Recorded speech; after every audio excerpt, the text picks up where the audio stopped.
down at Kilmarnock, which is going to be tough for them. So both teams need, to some degree, to win this game.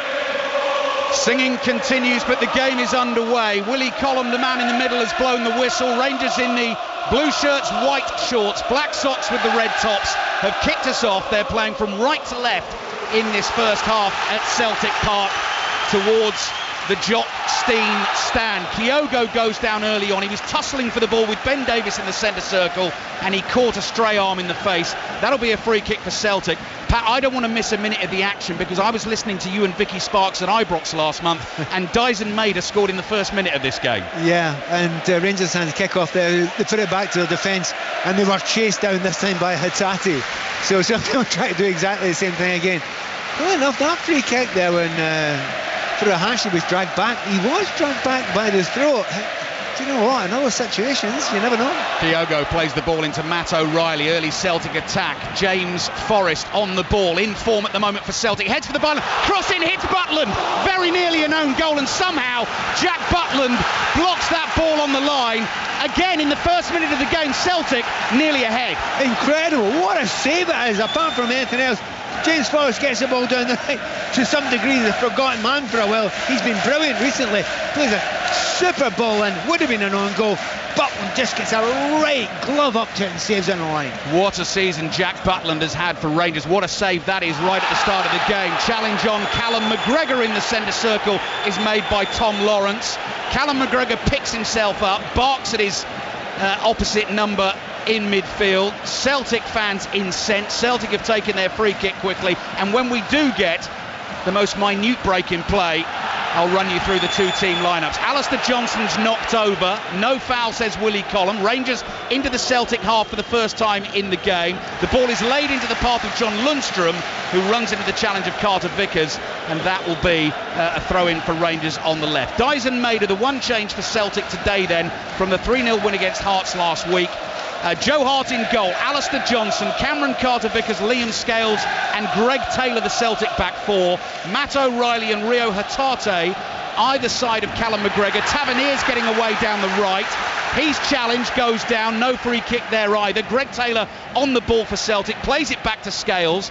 His clearance is blocked, the ball spins up in the air. Tavernier takes a touch, Scales gets another chance, blocked by Tavernier, and Celtic finally clear it to the halfway line. James Forrest and Dyson Maida, the wide men, with Kyogo through the middle. And Maida comes in for Nicholas Kuhn for Celtic today, Pat. Yeah, well, he goes over to the left and you've got James Forrest on the right here.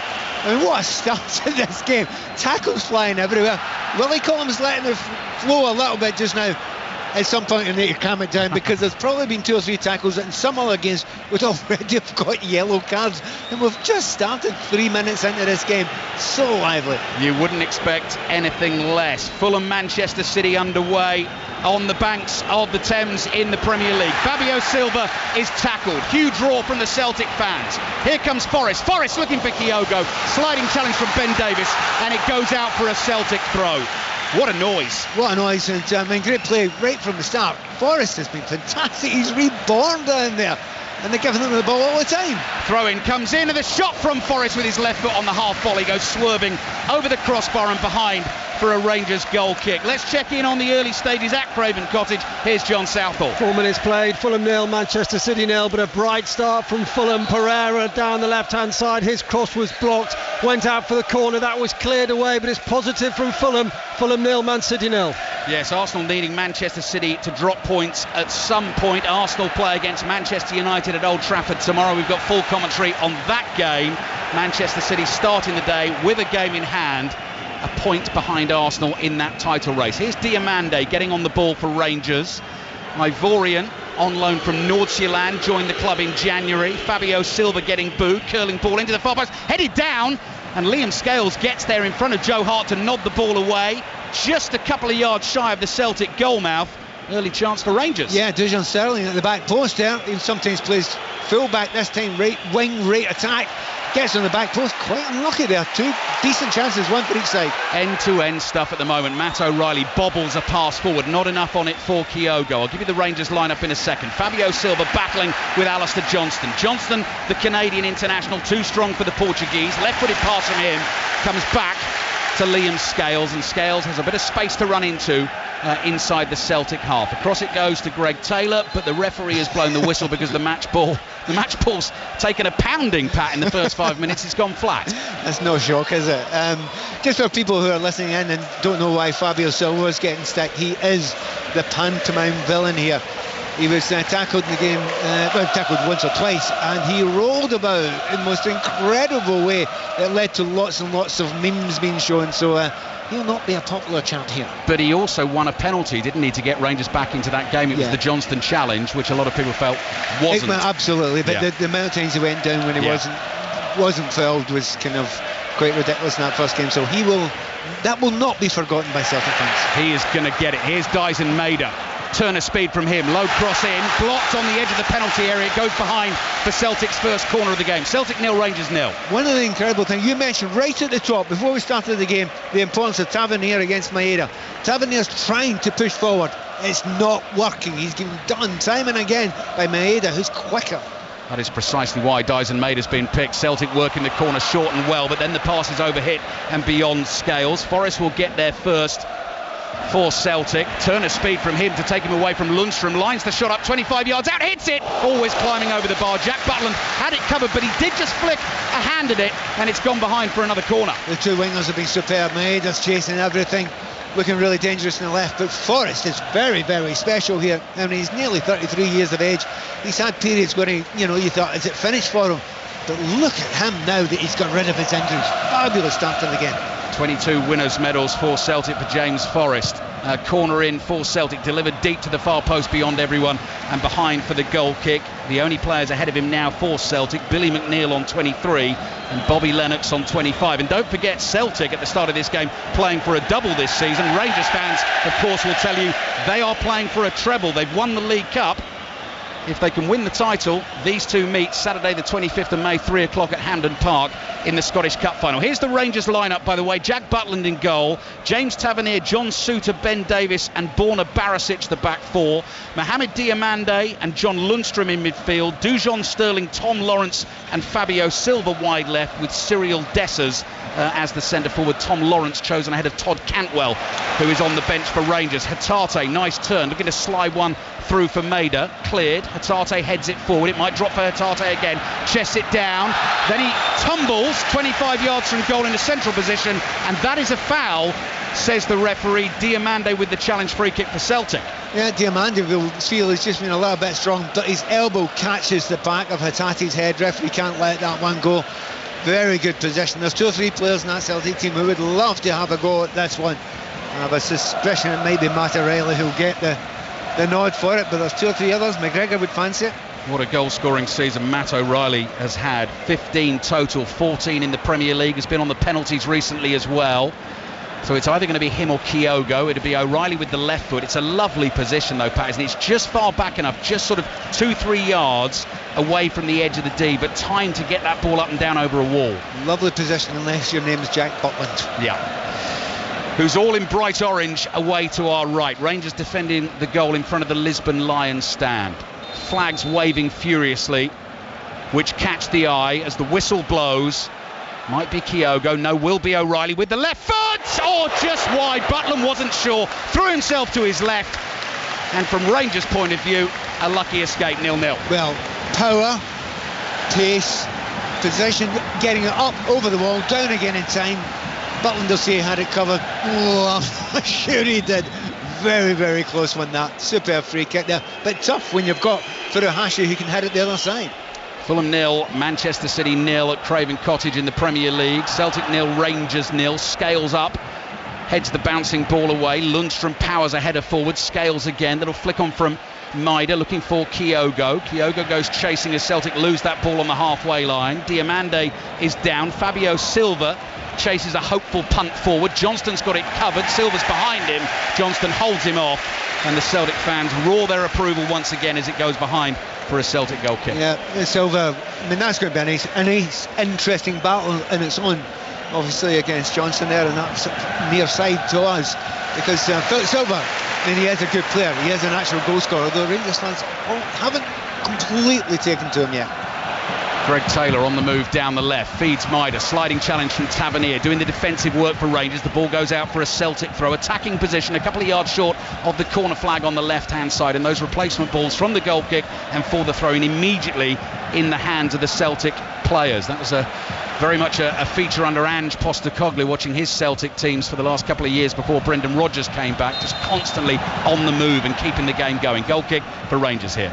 Yeah, I think Celtic can half want to do that, but they don't want to give possession away.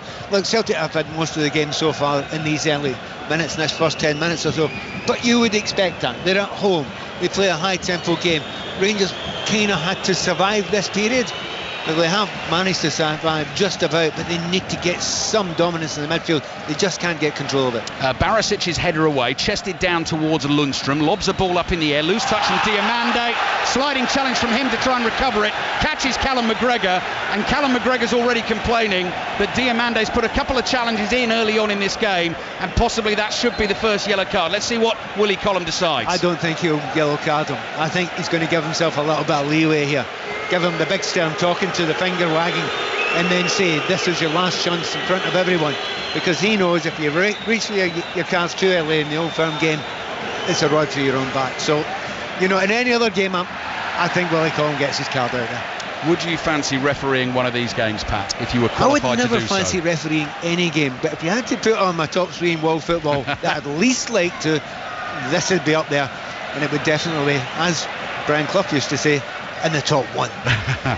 Talking about top three games in world football, Pat's had quite a week. You were probably listening to him on Wednesday night at the Bernabeu alongside John Murray. Not a bad week. The Champions League semi-final second leg between Real Madrid and Bayern Munich with the dramatic finish there. And here he is alongside us again for BBC Radio 5 Live. Celtic 0, Rangers 0. Tavernier marauding forward for Rangers into enemy territory, brought down by Callum McGregor.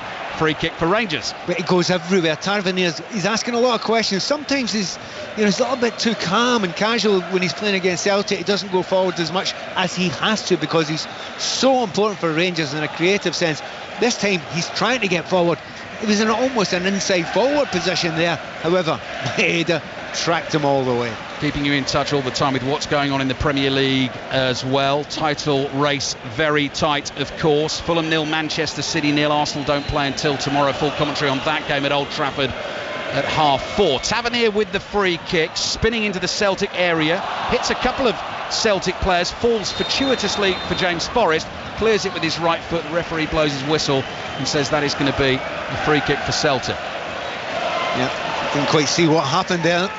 Was it? Yeah, there was a hand. Well done, spotted referee. Right, goal at Craven Cottage, John Southall. Manchester City have the lead. Fulham 0, Manchester City 1, and once again Gvardiol's popped up, cut in from the left-hand side and tucked the ball into the bottom left-hand corner. Third goal in 4 games for him. Fulham 0, Manchester City 1. Celtic 0, Rangers 0. If Manchester City win that game this afternoon, they move to 85 points, 2 points ahead of Arsenal, who play tomorrow. Then the Manchester City game in hand comes on Tuesday night. If Manchester City win at Fulham today and Arsenal don't win at Old Trafford tomorrow, Manchester City could win the title on Tuesday night with a win at Tottenham. 13 minutes gone here at Celtic Park. Rangers opting for a bit of possession inside their own half. Barisic launches a high steepling ball which bounces beyond Johnston. Silva chases. Carter Vickers comes across and just cushions the clearance away, and that'll be a throw in for Rangers in an attacking position on the left. You know, the Barisic barrage there, it really actually spooked Celtic a little bit. That's not a complicated ball. It's really high. There's a lot of air underneath it. But it's a couple of things they've not dealt with it in that kind of right-hand side. I mean, Johnson's not the tallest, so that's obviously something that Rangers have worked on. Barisic, good skill on the left, trying to get into position to put a cross into the box now, scoops one up, headed straight up in the air. Hatate is there, volleys it away but not far, dropping down on the edge of the box. Lundstrom heads it to his left. Johnston is there first, hammers the clearance across field. This might fall to Fabio Silva, who hits the shot across goal, and behind it goes for a goal kick. Good chance. He's tried to cut across it with his left foot, so he get a little bit of a bend on it. Because it's on the half volley, it's a tough skill and he doesn't get any bend on it, but a very decent chance. Hatate brought down by Tom Lawrence. He turned away from Diomande. Tom Lawrence was desperately trying to break up the attack before it got going. No yellow card. Is it a free kick for Celtic? Yeah, I mean, see, the referee's been sensible, letting it run on a little bit. There are 3 or 4 tackles that could have come in that they might have been tempted by, but don't do it in this game. Forrest can't get away from Barisic. Thought he got the ball there. That's another free kick for Celtic, though, just inside the Rangers half. Tom Lawrence stands in the way and prevents Callum McGregor from taking it. So does Barisic. Again, no yellow cards, but Willie Collum makes the message very clear. Do that again and you're in the book. McGregor's free kick, looking for the run of Kyogo on the angle into the penalty area. Butland comes out and leaps forward to grab it. That's the thing with Rangers defenders, they cannot turn off for a second, can they? They're chased down, and every single moment, you know, right back, full back, 2 centre backs, they cannot take any time on the ball. That's why quite often they are thumping it long, which they've done again. 7 goals in his last 8 games against Rangers for Kyogo Furuhashi. Longer ball, as Pat says, from the left boot of Borna Barisic, chased down the right by Sterling, headed away by Taylor, and out for the throw into Rangers on the right. He's popular enough for Furuhashi, but one thing that's going to make you popular for Celtic fans if you score lots of goals against Rangers, and as I say that, I looked wrong there and I saw Mr. Larsson, yes, sitting watching the game sitting right beside Rod Stewart, Roddy Forsyth. Well, these Roddies stick together, don't they?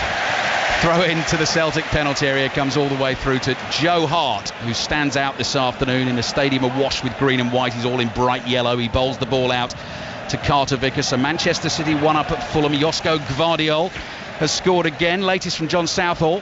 That is still the case. Fulham 0, Manchester City 1. Could have been 2 though. Fulham just didn't clear the ball, and there was Haaland on the volley 12 yards out, and he put it over the bar. Fulham 0, Manchester City 1. 3 o'clock commentary on 5 Live and BBC Sounds this afternoon at the London Stadium. David Moyes' last home game in charge of West Ham. For Luton, it's all about the relegation battle. That is West Ham, Luton, Tottenham, Burnley's a big one in the relegation battle as well this afternoon. Here's Carter Vickers under a bit of pressure from Silva, gets the pass away to Johnston, sweeps the ball infield. Hatate's lost it. Lawrence slightly miscontrols. Taylor comes in to win the 50-50.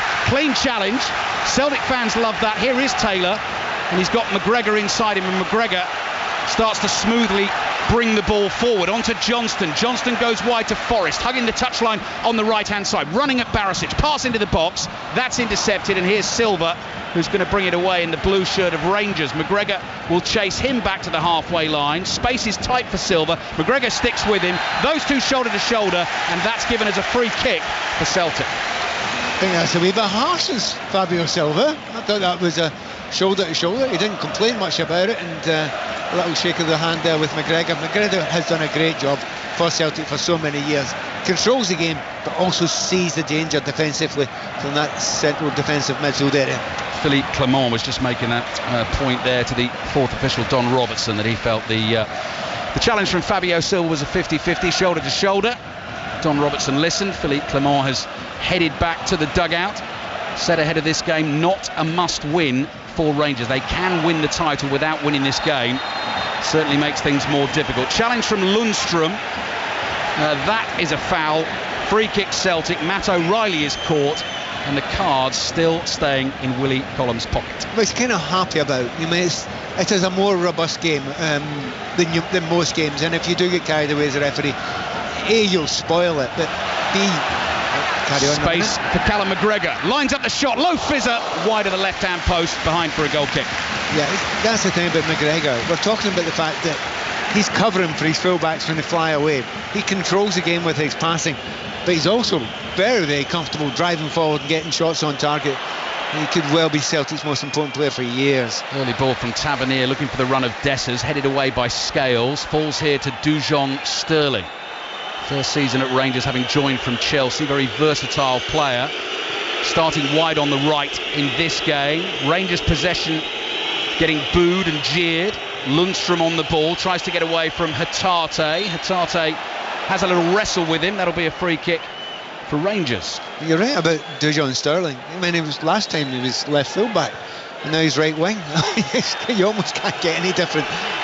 But he's a robust player, and I think the fact that he's good defensively is going to help that midfield. Sterling crossing from deep from the right, and the header is wide from Fabio Silva, who crept into space at the far post. Joe Hart stayed on his line, and the referee doesn't want the game to get underway just yet. Fabio Silva felt he was fouled at the far post, so maybe they're just waiting for VAR to have a look. No, they're okay. Well, I mentioned that. I mean, he's actually done very poorly there. He's got in front of a defender, who's Johnson, who's fallen asleep, completely fallen asleep. He's come in behind him, he's got his header on it. That is a fabulous chance. He's got to get that on target. You're not going to get that many chances, so that's 2 already in this game Fabio Silva's had. But well done him getting into the positions. Coming up to 20 minutes played in the first half. Celtic 0, Rangers 0. The draw suits Celtic the better. They start today with a 3-point lead, better goal difference and more goals scored. Here's Forrest on the ball for them. They will, of course, keep attacking. McGregor. Cross to Greg Taylor, central position, 30 yards out. McGregor again, whipped out to O'Reilly. O'Reilly teasing defenders, pass to Forrest, that's blocked the shot. McGregor hits it hard, another shot is blocked and the ball comes spinning out of the Rangers penalty area. Here's Taylor. Taylor to McGregor, fancies it again, tries to turn that one round the corner, had the spin and the curl, but it's wide of the target. What was intriguing about that entire move was the amount of times you say the word McGregor. Every pass goes through him. Eventually he gets shot at the end of it, but he sees the right ball. It's classic one of those, players. If the right ball's on, he'll almost always spot it. Once again, controlling large parts of the play, and at the moment he's the most influential player at Celtic have got to last, and again, say 10 minutes or so. 38 Old Firm derby for Callum McGregor. 460 appearances for the club before today, and you'd imagine going to be a key man for Scotland this summer as well at the Euros. One would certainly hope so. I'm allowed to be biased in that way. You absolutely are, Pat. You and I will be there Friday the 14th of June in Munich for the opening game of the tournament, which you can hear on 5 Live and BBC Sounds. Scotland against Germany.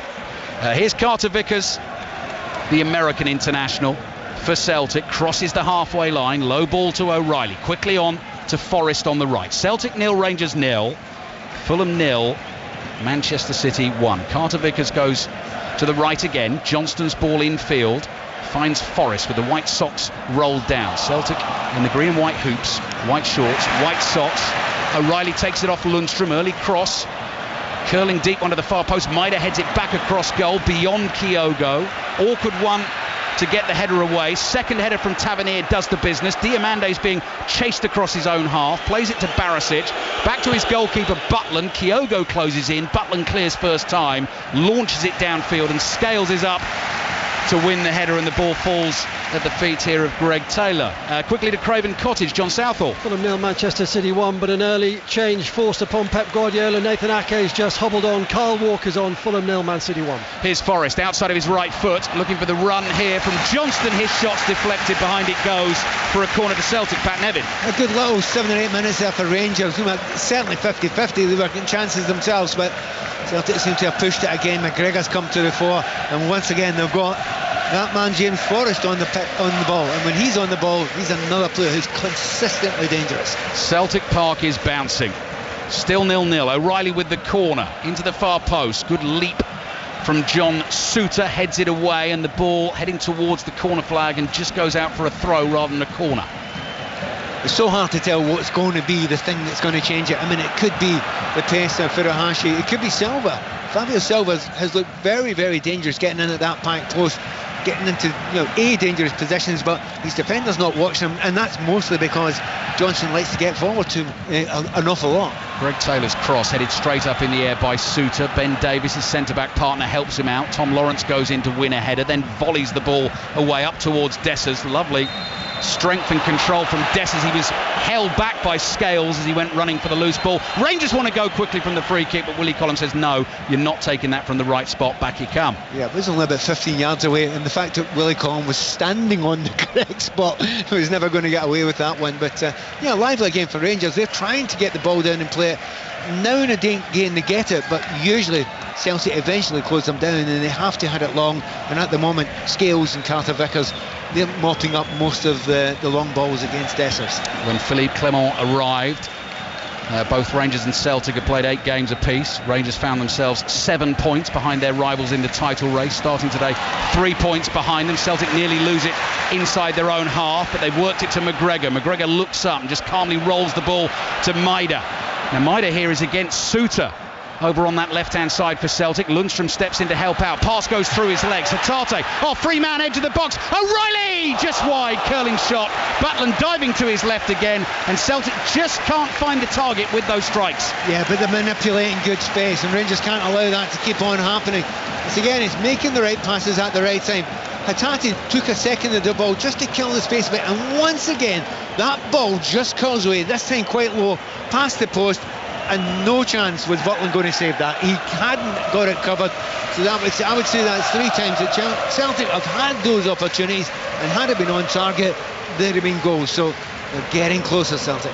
25 minutes gone in the first half. Celtic 0, Rangers 0. Win for Celtic puts them 6 points clear with 2 games to go.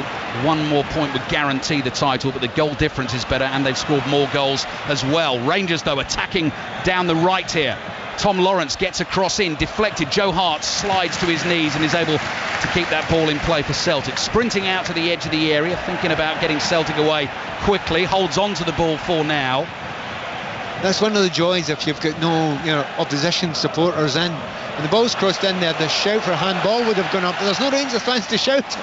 Brilliant run forward from Liam Scales. Well, I say brilliant run forward. He just suddenly saw 50 yards free in front of him, took it up to the halfway line, couldn't find Kyogo. No, you make a very good point there about Scales. He has grown so much. He's a young player at centre-back. And not many are that confident to come out that comfortably with the ball, but he does that really well. Diamando's early ball is headed away by Scales for Celtic. Celtic 0, Rangers 0. Fulham 0, Manchester City 1. Highlights of the Premier League football, if you're looking for those live this evening. BBC 2 tonight for a change at 10 o'clock as well. Slight change of time. Eurovision Song Contest is dominating the schedules on BBC 1. So match of the day tonight, BBC 2 at 10 o'clock. This is Celtic 0, Rangers 0. Here's Lundstrom finding Diamande. Diamande plays back to John Souttar. Souttar just inside the Celtic half for Rangers. Goes wide to Sterling. Time to take a touch, look up and assess his options. Forced away from goal by Maida for Celtic. Comes back to Souttar. Souttar's high curling ball towards the far post. Johnston has to head it behind for a Rangers corner. Yeah, again, it's that ball to the back post there. Silva coming in at the back post. He's had 2 chances already. He should have done much better with a headed chance. But that ball to the back post has got Celtic worried. Sterling just maybe took too long to put the ball in. He should have put it in earlier. Eventually took another 10 seconds to get the ball in, and by that time Johnson had got himself positioned correctly at the back post. Brendan Rodgers takes a slurp of water. Hot day in Glasgow. He's in the dark grey suit. Fabulous record he has in these derbies. This is 17th. Of the previous 16 has won 12 and only ever lost 1. And certainly not 1 here. Here's Tavernier's corner. In it comes. Dangerous, bounces in front of the Celtic goal. Scales reacts. Stretching forward, clears on the half volley. Sterling brings it down well on the instep of his white right boot and then passes the ball back to Barisic. Hatate comes chasing for Celtic. Barisic again happy to launch that high spinning ball down the left hand side. Tavernier jumps for it. Silva wins the next header for Rangers. McGregor underneath it, calmly flicks the ball away. Kyogo knocks it over the head of Lundstrom. Can't get onto it though. Barisic plays it down the line to Lundstrom. He bounces off O'Reilly. Low pass finds Tom Lawrence. Lawrence dummies a shot with his right foot, then flicks it to his right, and Maida's back there. Clears for Celtic, throwing for Rangers. It's so noticeable what they're trying to do, Rangers. They just lump it into that same area. They obviously think that Johnson's a weakness, but he's just got away with it there, Johnson, hasn't he? Yeah, that was shoulder to shoulder again with Fabio Silva. That one actually looked more of a foul than the previous one he got blown up for. Willie Collum says that is a free kick for Celtic. Back to Craven Cottage, John Southall. 28 minutes played, Fulham 0, Man City 1. You have to say City looking in control at the moment. Bernardo Silva, 20-yarder, saved by Leno to his left-hand side, and then Foden from the right-hand side. Again, there was Leno to save it at the second attempt. Fulham 0, Manchester City 1. Win for Manchester City today puts the pressure on Arsenal ahead of that game at Old Trafford tomorrow. We've got commentary on it. Kicks off at 4:30. Clearance downfield from Joe Hart. Ben Davies wins a couple of headers. Dessers tries to play it back to Lundstrom.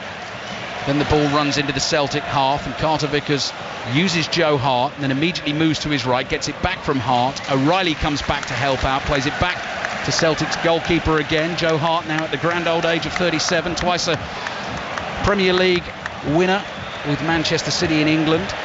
He's won the last 2 Scottish Premiership titles with Celtic as well. I think he's loved his time in Scotland. Obviously, if you win trophies and win leagues, that kind of helps.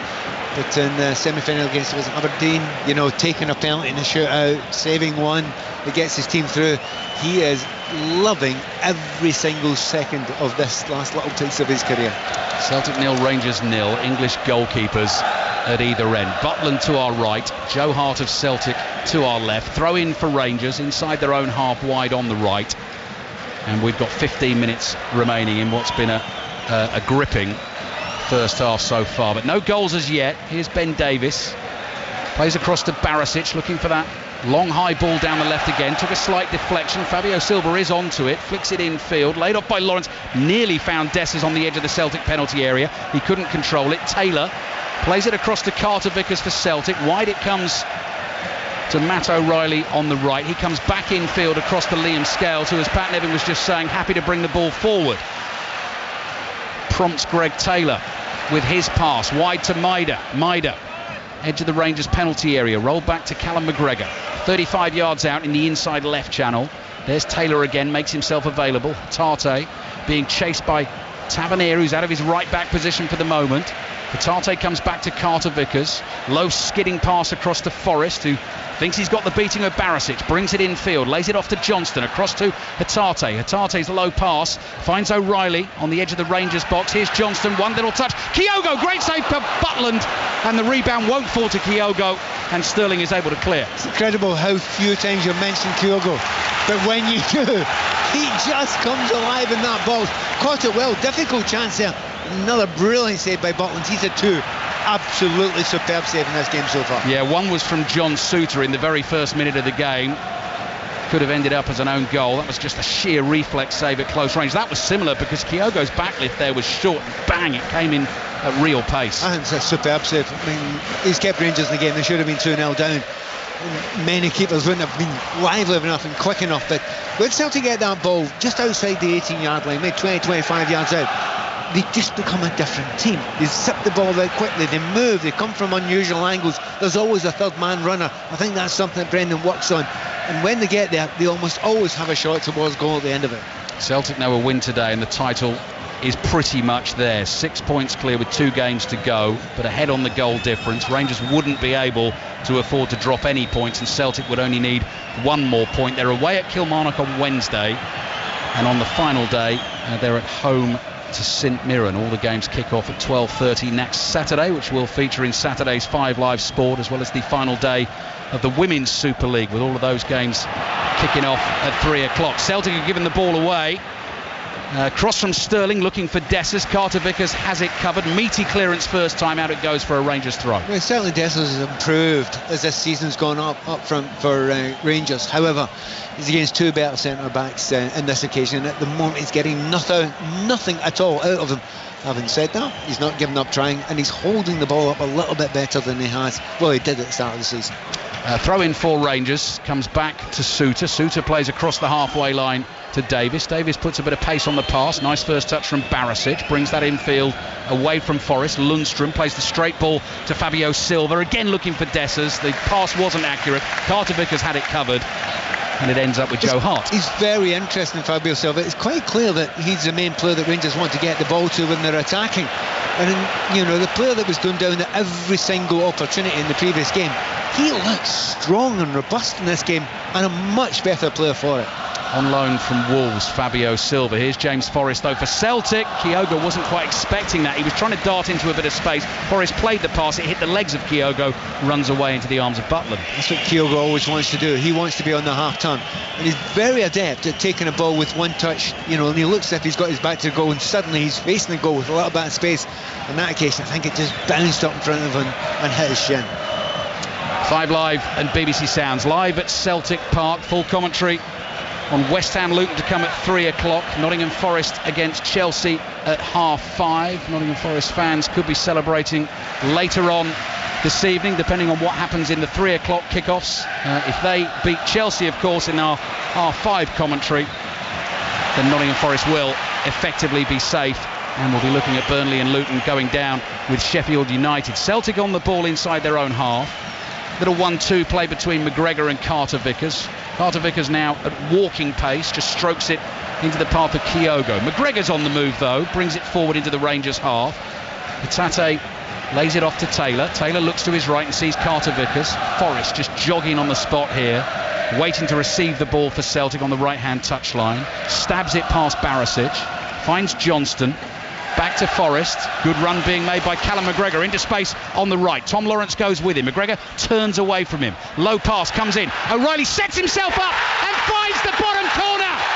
And Celtic take a giant step towards another Scottish Premiership title. They've looked so dangerous on the edge of the Rangers penalty area. Matt O'Reilly's had a few sighters. You can't give him too many chances. He's been in fabulous goal-scoring form this season. He struck that sweetly. It's past Butland. It's Celtic 1, Rangers 0. I think it was 2 minutes ago, and I say to you, at the 18-yard line, Celtic have always got a third man runner. McGregor controls it. He's always central to it. Makes a brilliant run from him. He gets the space, but he's always got his eyes open. He's always got his head up. Plays a perfect ball in there. And this time, as you said, there has been a couple of sighters first. On this occasion, 18 yards out. Eventually it was going to happen. Butland can do nothing about it. Even though it's at his near post there was a player in his way. He was unsighted. The referee's going to check it. There's nothing wrong with that goal. And the only thing that's going to stop this game starting again is that green bomb in the corner showing off all the smoke. Celtic fans have waited for a wee while. The party that they've been waiting for is almost started. Like a scene from one of the Batman films at the moment. The Joker's in the house. Green smoke, as Pat says, billowing away to our right-hand side. What about the part Callum McGregor with his run played in that goal, Pat? Well, that's the point I make it. He's controlled so many of the things. And he's really, he's calm and he holds it, but as he makes a run beyond the defence, and he's supposed to be defensive midfielder. But apart from that, when he gets it, he doesn't panic. He holds it, waits for the right run, finds the right player, they get a goal.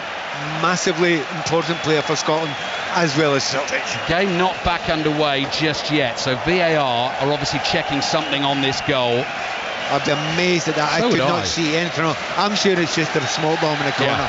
Yeah. No, it must be, Pat. You're absolutely right. But by the way, did you just make that point about Callum McGregor? I did, but you didn't hear it. You didn't hear it. I know you didn't.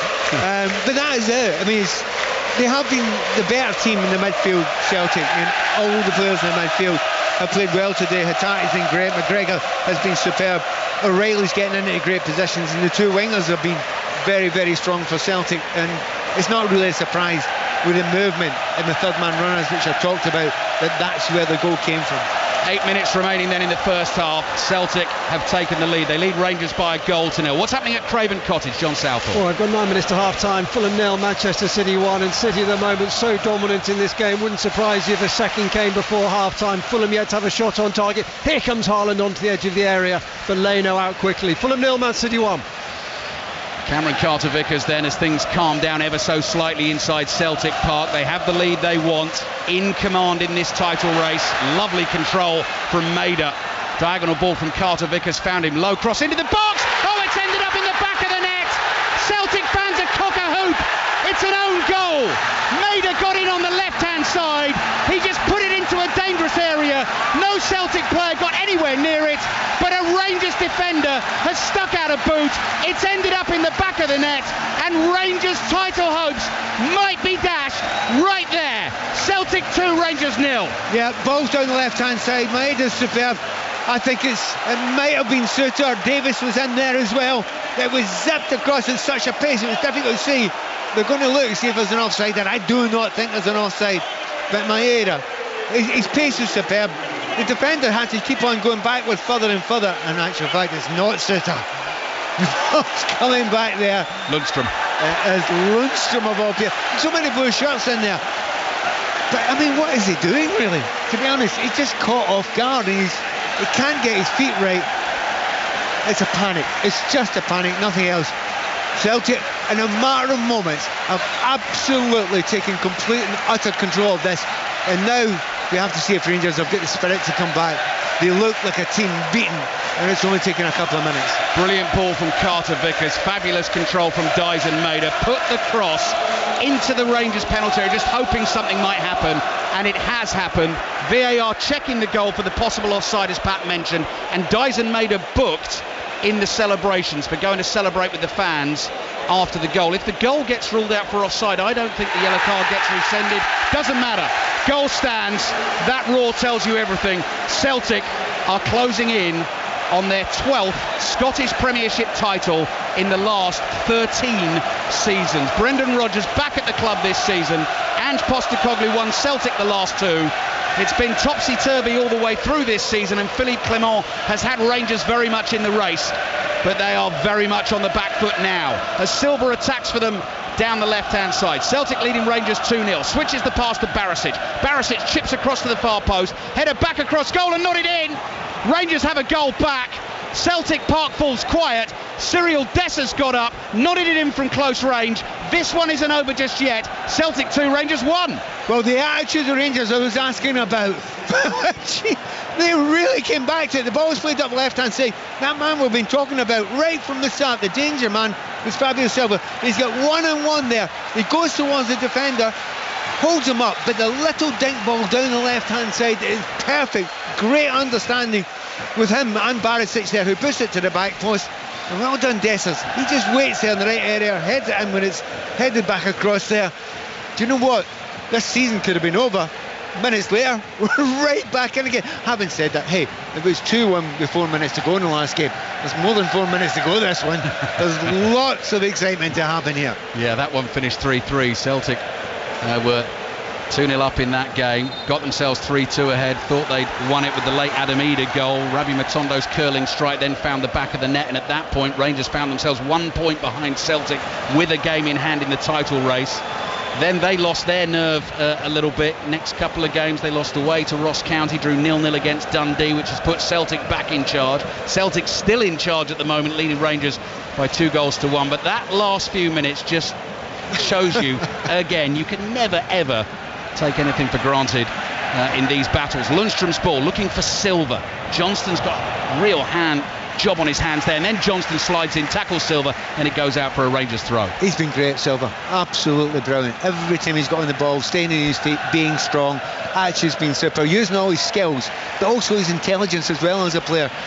He's making Johnston's afternoon a very, very difficult one, and once again there, got into the right areas. I have a suspicion his manager's had a word with him. You know, the play acting, the silly stuff that he's been doing recently. But forget about that. You're not going to get away with that up here in Scotland. He took it on board, and he's been super today. So corner for Rangers. 3 minutes remaining in the first half. Manchester City still 1 up at Fulham in the Premier League. Celtic leading Rangers by 2-1. Tavernier with the corner. Deep one towards the far post. Nodded down. Willie Collum just trying to work out who got the final touch, given as a goal kick, but doesn't want Celtic to take that as quickly as they did, and forces them to go again. Well, the reason why he doesn't want that happens in case he got it wrong there, and it was a corner kick, and if he gets that wrong, it'll all be pointing back at him again. I think it was a corner kick, and I think in his mind Willie Collum is probably aware that that was the case, so take a chance for Celtic to break and score from what would have been his mistake. Joe Hart, frustrated, slices the ball out of play with his right foot. As our producer today, Gavin Wallace, has reminded me, Joe Hart, of course, retires at the end of this season. So today, his last Old Firm derby in the league here at Celtic Park. Scottish Cup final to come, of course, on the 25th of May between these two. Barisic's ball forward. Dessers is wide on the left. It bounces over his head. Carter Vickers gets ready to take the throw, and Dessers brings himself very, very close to a load of Celtic fans who wave at him politely. Who wave at him, Pat. I think we'll leave it like that. And thankfully we can't hear what's being said either. 90 seconds remaining plus added time at the end of this first half. Rangers almost looked dead and buried, and then turned it straight round and have got themselves a goal to get back in this game.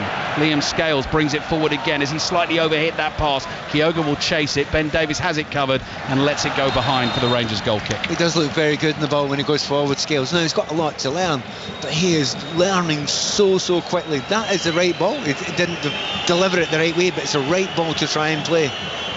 25 years old, on loan to Aberdeen last season, made his full international debut in the autumn for the Republic of Ireland. Rangers have given the ball away to Celtic here, who come looking for a third goal late in the first half. Hatate hits one from a long way out. That was always going wide. Butland knew it. And it's gone behind for the goal kick. So last minute of the first half being played here. Celtic 2, Rangers 1. Back to Craven Cottage, John Southall. What a miss for Man City. Fulham 0, Manchester City 1. Lovely ball from De Bruyne on the left-hand side. There was Akanji. Must have been 3 yards out. Somehow put it over the bar. Fulham 0, Manchester City 1. Rangers goal kick.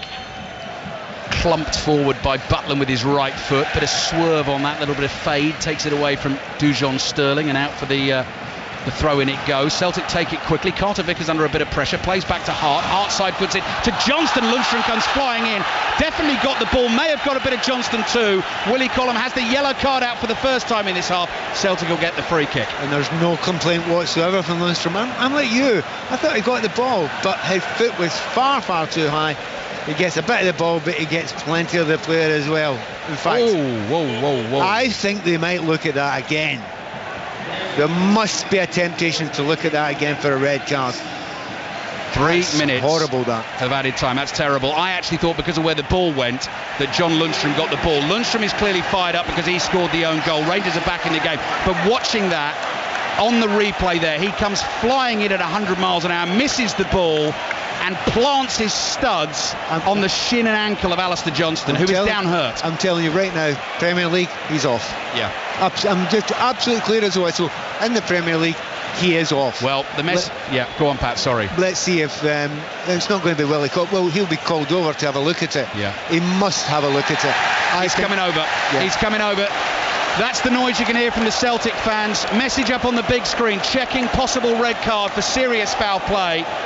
Well, the fact that he's coming over to the screen tells you the decision is probably going to be changed. I think Rangers are going to be down to 10 men very shortly. Yeah, I don't know how you can give any other decision if you've been called over to look at it. I mean, I'd be amazed if Willie Collum does not produce a red card now. Ill-advised challenge from John Lundstrom late in the first half. We are watching now what Willie Collum is watching. Replay again and again of the challenge. He comes out.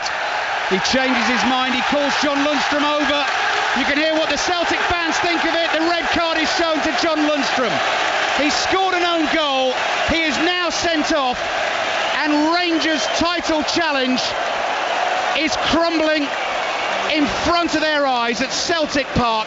Celtic fans wave John Lundstrom off the field. Celtic lead by 2-1. No need really to make the challenge. He's caught Johnston. And that is a red card. Well, he's got caught up in the moment.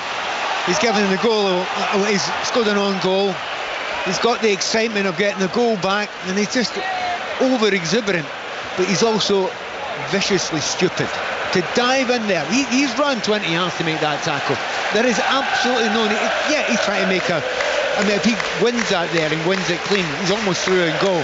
But you do not come up with your studs that far. That could have been a horrendous injury there. Happily, he's recovered. Lundstrom rightly off the field. Yeah, that's the good news, is that Alistair Johnston is back on his feet. He's not moving at full speed, but Celtic will get him to half-time. And initially, I think both Pat and I thought that Lundstrom had got the ball, because where the ball went, it flew off at speed. He very clearly didn't. Reckless challenge, and quite rightly a red card. So Celtic lead 10-man Rangers by 2-1. Half-time approaching. Manchester City 1 up at Fulham. Celtic here closing in on the title. I mean, these are the moments when you're actually really happy you've got VAR, because that should never be allowed in a football game, that sort of tackle. Hatate finds O'Reilly trying to turn inside the Rangers penalty area. Hatate with a scissor tackle. He might get booked for that. He does. That was silly. There was no need to do that there. The opposition are just gone down to 10 men. You know, the referee wants to. He's not going to equal it up, but he's now under a little bit of pressure. The Rangers will be upset about him diving in there. I mean, right that high up the field. Silly from. It's not going to be a red card. It's a yellow card. The referee's got that one right, but Hatate now has to be very, very careful. So Hatate on the yellow card. Dyson Maeda on the yellow card as well for the celebrations after the second Celtic goal. John Lundstrom sent off. Referee also just had a quick word there with the Rangers midfielder Mohamed Diamande. And Jack Butland is waiting to get the game back underway. It is right there though for Celtic at the moment. Win today, 6 points clear with 2 games to go. Another point will guarantee it. Rangers cannot afford to slip up. Even if they win both games, Celtic may well pit them on goal difference if Celtic lost both their 2 games. Half-time whistle now blows at Celtic Park. 45 minutes of rip-roaring entertainment. The game really has changed again with John Lundstrom's red card right at the end of that first half. Pat, Nevin, what have you made of it all? Yeah, just normal Celtic Rangers game. Sending off 3 goals, lots of chances, lots of excitement. But Rangers, they had it in their hands to get back into the game there. And that moment of complete and utter madness is I mean, I don't know what the manager must think of that. To get his team back in, to know where the weakness was, and the weakness was with the fullback Johnson. The idea is to take the ball at him, not take his leg off. It was a moment of madness and stupidity. However, even though it's 11 against 10 and Celtic should win it easily from here on in, it's the Celtic Rangers game. Anything could happen, and Hatate and Maeda and anyone, if they do anything else stupid, we might be down to 10-10, and again, anything could happen. It's the kind of thing that happens in a fevered atmosphere like this. Reckless challenge from John Lundstrom is going to cost Rangers, it looks like, very, very dearly. Half-time, Celtic lead Rangers by 2-1. You could see what... I know you said, Pat, he ran 20 yards, but the ball was slightly under hit from Hart. So you can kind of see what he was trying to do, but the challenge was terrible. It is, it's to be honestly fair with him, he doesn't start that run wanting to hurt the player. No. He starts that run thinking, I can get there. But when you're about 5 yards away from it and half committed, don't then raise your boot and your stud at that level and follow through in it. Yeah. Realise, I'm not going to get there, and try and take yourself out of it. He didn't do that, over-committed, and it's just dangerous. It's just horribly, horribly dangerous. And as a player, the amount of times you've had tackles like that, you know that the only thing that saved you there was the fact that your leg wasn't planted. Yeah. If his leg had been planted, he's halfway to the hospital right now. Only Lundstrom will know, but there's an element, isn't there, of trying to overcompensate for scoring the own goal. Yeah, and also the excitement of the moment, and add on that Rangers have just got to go back and they're trying to put pressure on. It's everything comes together, and the madness of the moment. I mean, one of the things that's often said in these situations is someone will say, what was he thinking about? Well, he wasn't thinking. That's the point. His head's a lot of a fuzz there. He's just rushing it out. He's just hyper at that moment, and if he could replay it and not do it again, obviously he wouldn't do it. But you cannot be that lacking in control in any game of football, and in this one in particular. Referee got it spot on. Well done VAR. Had to have a look at it a second time. We had to look at it a second time, and the second time I was looking at it through my fingers. I don't want to see it again. I mean, finally, given the nature of these games, even this season, I'm not sure I'd necessarily rule anything in or rule anything out in the second half. Well, I'll tell a wee story. Many, many years ago in the 70s, Celtic were 2-1 down here against Rangers and went down to 10 men. And Johnny Doyle, I believe, was sent off. I've got Roddy beside me. He'll put me right if I was wrong. So in the game, and that decided the league, that game that night. And Celtic won 4-2. Anything can happen in these games. Pat, thank you. Second half with Pat and Ali on the way. Wonder if you get the sense that anything could happen at Craven Cottage. I'm thinking maybe not, John Southall. Maybe not on the first half's evidence, because it's Fulham 0, Manchester City 1, and you have to say it's been comfortable for City. They have been dominant. The goal on 12 minutes, Kevin De Bruyne slipped in Josko Gvardiol. He cut in and finished into the bottom left-hand corner. It's turned into a goal machine. That's 3 in his last 4 league games now for Gvardiol. Could have been more for City as well. Haaland volleyed over from 12 yards. Leno saved from Silva and Foden. De Bruyne had a shot deflected wide. Then right on half-time, De Bruyne again involved on the left. Picked out a Kanji, 4 yards out, and somehow he missed it and put it wide. City, have to say at the moment, just too good for Fulham. And as it stands, they'll be back on top of the Premier League. And Mark, a disappointed Hugh Grant, who's sitting right in front of me today. Half-time, Fulham 0, Man City 1. Right, let's go to Wembley, non-league trophy final day. The FA Trophy itself is at 4:15 between Gateshead and Solihull Moors. It's the Vars final at the moment. Aaron Paul. Yeah, Great Wakering Rovers 0, Romford 0, back underway for the second half here. Mark, this game being played at a frantic pace, but it is Romford who have had the major chances. Annabelter, Pinto and Charlie Morris have both fired wide, but the best of the opportunities have fallen for Finlay Durrell. Firstly, he drew a smart block from Wakering keeper Sham Shoom. Then he fired just inches wide after holding off the defender. Wakering have grown into this one, but it is Romford who are on top. It's Great Wakering Rovers 0, Romford 0. Thank you very much, Aaron. 5 Live, Saturday afternoon, coming up to 1:25. The latest news is with Alison Hughes. Listen on BBC Sounds. This is BBC Radio 5 Live. Good afternoon. The Dutch contestant in this year's Eurovision Song Contest, Joost Klein, has been disqualified from tonight's final. Swedish police are investigating a complaint against him by a female member of the production crew. Meanwhile, police in Malmö say they're expecting up to 20,000 people at a protest against Israel's participation in tonight's Eurovision final. A number of the finalists have called for a lasting ceasefire in Gaza. The Israeli military has ordered the evacuation of thousands more people from Rafah in southern Gaza. They've been told to go to the narrow coastal area of Al-Mawasi, which the UN Agency for Palestinian Refugees says has no running water or proper sanitation. And 2 climate protesters in their 80s have been charged with criminal damage after the glass around the Magna Carta at the British Library in London was targeted. They're due in court next month. Coming up on Sunday. Look at her go, Leah Colton, can't see her in the centre, can't see her there! It is a huge day of football on 5 Live. Wow, what a game, what a performance! At 2:30, Tottenham face Manchester United in the Women's FA Cup final, live from Wembley. History! Just look what it means to these players! And at 4:30, Arsenal travel to Old Trafford to take on Manchester United. Good first touch from Saka. Works it onto the left foot and curls it into the bottom corner. 5 Live Sport. Listen Sunday from 12 on BBC Sounds. This is 5 Live Sport with Mark Chapman. On 5 Live. Listen on BBC Sounds. Celtic 2, Rangers 1 at the break.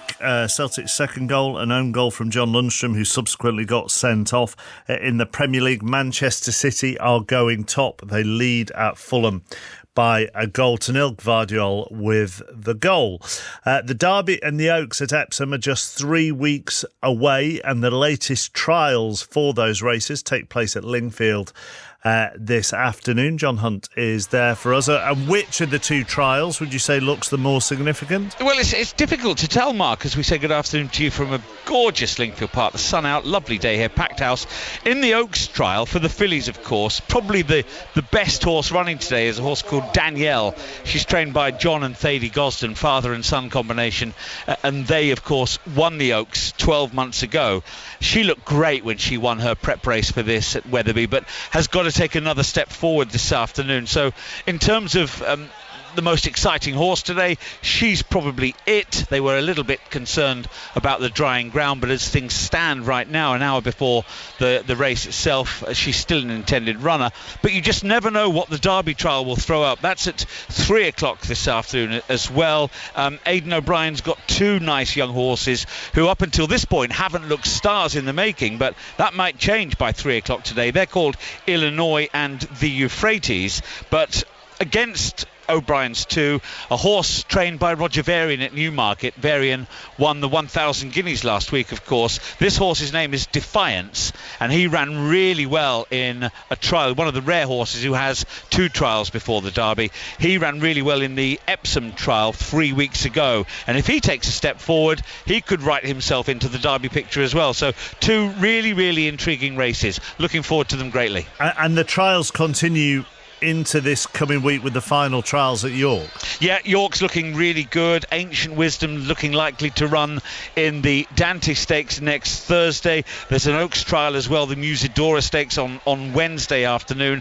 And in terms of Aidan O'Brien, Mark, we probably haven't seen his very best 3-year-old yet. Obviously, he's very much involved in both races today here at Lingfield Park, but tomorrow he has a horse called Los Angeles who runs in the Derby trial at Leopardstown, and also tomorrow he saddles 2 horses in the French 2,000 guineas, Diego Velasquez and Henry Longfellow, and it's perfectly reasonable to assume that either one of those two could even win tomorrow and then go to Epsom in 3 weeks. So literally the trials for the Derby and Oaks, they're coming on a day-by-day basis right now. It's an exciting time of year. Thanks, John. Plenty more from John throughout the afternoon. That Oaks trial is at 2:25 at Lingfield Park, and then the Derby trial is at 3 o'clock. So we'll go to John for both of those races. The big cricket story of the day concerns Jimmy Anderson, who has confirmed that he will play the final test of his international career at Lord's against the West Indies in July. He put a statement on Instagram. It began with, "It's been an incredible 20 years representing my country, playing the game I've loved since I was a kid. I'm going to miss walking out for England so much, but I know the time is right to step aside and let others realise their dreams just like I got to, because there is no greater feeling." He ended it with, "Thank you to everyone who's supported me over the years. It's always meant a lot, even if my face doesn't often show it. See you at the test. Go well, Jimmy." We have our first international cricket of the summer as well. Today it takes place at Edgbaston later. England's women taking on Pakistan in the first of 3 T20s. You can watch it on BBC Two and iPlayer from 2:15. You can listen to it on Sports Extra. World Cup winner Georgia Elwys, part of the TMS team for this one. Afternoon, Georgia. Hello, how are you? I'm very well, thank you. We were talking to Henry and Ebony earlier and talking about what a big year this is. And Heather Knight has called it a huge year for England. Yeah, a huge 12 months ahead. 2 World Cups and an Ashes series. A young side that's sort of finding their feet, finding a new way under their coach John Lewis, and look full of confidence, to be honest with you. Look like they're enjoying their cricket, and I think the first real test of this summer comes today.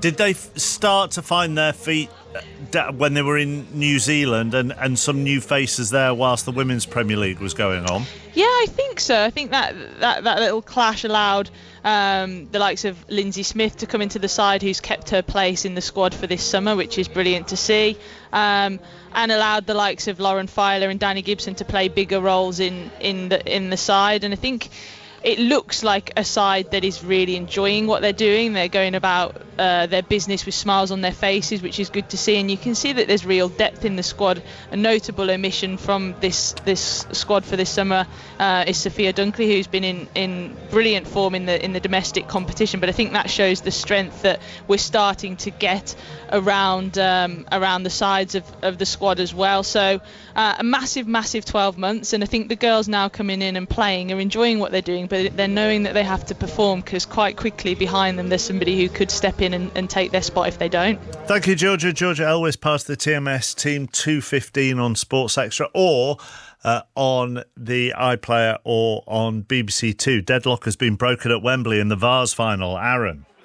Romford are now 2-0 up, Mark. You've missed 2 goals because in quick succession, Romford have capitalised on some really slack, great wakering defending. They were trying to play out from the back initially. The ball given away with Charlie Morris intercepting and feeding through Hassan Nalban, who buried home on his right foot for his 31st goal of the season. And then just now, we've seen Sam Deering able to latch on to a bit of a poor clearance from the great wakering goalkeeper Louis Shamshoom. So, in the space of a couple of minutes, it is Great Wakering 0, Romford 2. Romford with a commanding lead in this FA Vars final. Our base from 3 o'clock, the London Stadium. West Ham take on Luton. Ian Dennis is there. Have they got stuff out already to say goodbye to David Moyes? Well, I don't think there'll be any grand gestures towards David Moyes today. I think he's going to want it quite low key, but certainly he adorns the front cover of the match programme, and the manager himself has covered 2 pages of his programme notes as well, in which he says the club is in a stronger position than it's been for many years. Expectations have risen, something that's a good feeling for any manager and a sign of positive progress for any club. He says, I finished this season feeling that the club has moved forward over my time here, and I hope that when you all look back, you will feel the same. Well, actually, that was one of the things the West Ham podcast said this week, Ian, was that one of David Moyes' problems was that he himself had raised expectations. Well, he has. I mean, I know Declan Rice, when they won the Europa Conference League, felt he was the best manager that West Ham United have ever had. And there's a very experienced and respected journalist by the name of Ken Dyer, who's covered West Ham for many a year. And he, in the programme, he says, I wouldn't go that far. You think of Ron Greenwood and John Lyall. But David Moyes, during his time, today is the 100th and final game in his 2 spells in charge, has given West Ham United 2 top 7 finishes, back-to-back, never achieved before in their top flight history, and obviously their first major trophy in 43 years, and expectations have risen. But also that the hard facts are that when you look back at the Premier League in 2024, he's won just 3 of 17 games in the Premier League. That said, I think the way it's been handled, he could have been shown a little bit more respect, because obviously news or talks of Julian Lopetegui agreeing to take over emerged before it was actually confirmed that David Moyes was leaving his post. So in that respect, I think David Moyes should have been shown a little bit more respect. Back with Ian later. Paul Robinson will be alongside him for that game at the London Stadium. And today, depending on what happens, Luton and Burnley could both be relegated. Luton at West Ham, Burnley are at Tottenham, Forest host Chelsea later on. Just back underway in the Old Firm. Celtic 2-1 up. Alistair Bruce Ball. Yes, and Pat Nevin. Sorry. Bit keen. Sorry, Mark. Yeah, only just had time to finish the half-time pie as well. I was so eager to get stuck back in. Pat Nevin did really well to beat the crowds. Head in there, get a cup of tea, get one of those small, they're sort of bite-sized, small, circular, delicious pies, and Pat and I have walked those down very quickly. I had the macaroni cheese pie. It was better. Oh, really? Very good. Lovely. Celtic 2, Rangers 1. Celtic win this game. The title is practically theirs. They'll be 6 points clear with 2 games to go. 1 point will absolutely guarantee that. And if you did miss any of that first half, Rangers down to 10 men. John Lundstrom went flying in on a really poor challenge late in the first half on Celtic's right back, Alistair Johnston. He got sent off for that. They've made a change, Rangers, at half-time, Pat. Ross McCausland, the 20-year-old Northern Irishman, has come on and started wide right. And Dujon Sterling, we were talking about his versatility, who was playing on the right wing, has now dropped in at centre-back. Yeah, and they'll play a 4-4-1, which is a tough, it's quite open. You've still got 2 wingers, so there's every chance that Rangers could still create chances, but they need to get the ball. And Celtic with 10 men, with 11 men against 10, are usually very good at that. Yeah, McCausland on for John Souttar. That's the Rangers change. Challenge on Greg Taylor for Celtic. The left back as he got the cross in. No foul from McCausland. Ball is cleared by Rangers. And this second half has started at a steady pace. Celtic fans around us still returning to their seats. And here's Cameron Carter-Vickers, their centre-back, running away from the Rangers goal scorer Cyril Dessers, who nodded in from close range just after the Rangers had gone 2-0 down. Hatate fires a layoff back on the edge of the box. No one there initially for Celtic. It does run to Carter-Vickers in the end. Liam Scales well forward, the centre-back for Celtic. 35 yards from goal. McGregor has the ball at his feet, plays it to O'Reilly. Jinking skills from him, low shot. Trying to beat Butland with the eyes and beat him at his near post. Drags it just wide. And that will be a goal kick for Rangers. Early stages of the second half at Craven Cottage. John Southall. Fulham 0, Manchester City 1. Double change for Fulham now at half-time. Kearney and Traore have come on for Willian and De Courtois-Reed. They just somehow need to try and get back into this. Fulham 0, Man City 1. West Ham Luton, your 3 o'clock commentary on 5 Live this afternoon. 5 other Premier League games kicking off at 3 o'clock as well. We've got full commentary on Nottingham Forest Chelsea at 5:30. And tomorrow Manchester United Arsenal in full kicks off at 4:30. That is after the Women's FA Cup final. Full commentary on that as well. That game kicks off at 2:30. Manchester United against Tottenham. Hatate encouraged to shoot. Big deflection behind it goes, Pat Nevin, for a corner to Celtic. OK, so it's obvious Rangers have got a big problem. 4-4-1 they're playing just now. But that means they've only got 2 real midfielders in that central area. Against Celtic with an extra man, it looks to me like Celtic are going to get plenty of shots off round about the D sort of area. Not sure the system's going to work. 3 derbies so far this season. Celtic won the first at Ibrox in September with a Kyogo goal. Won 2-1 at Celtic Park in December. There was the tub-thumping blockbuster of 3-3 at Ibrox last month. There's the corner into the far post. Butland, big man, stretches out a right arm and punches the ball away to the left-hand side for Rangers. Cleared down the line and out for a Celtic throw. What have you spotted here? Pat's just in conversation with somebody who's a Lisbon Lion walking in right in front of us, Jim Craig, fullback. There he is, Jim Craig, in the green Celtic tie, blue blazer in front of us as Hatate plays the ball back to Greg Taylor. Taylor tries to wriggle away from the challenger Fabio Silva. McGregor plays it to his left to Hatate. Hatate's pass is blocked. Here's Fabio Silva now on the right for Rangers, looking for the run of Dessers into the Celtic half. Scales has it covered and plays it back to Joe Hart. It's going to be a tough gig for Dessers. I mean, he was finding it tough enough as it was, but now he's going to have to do all that work on his own. And the problem is he's a decently quick player, but he's not fast, and he certainly isn't faster than Scales.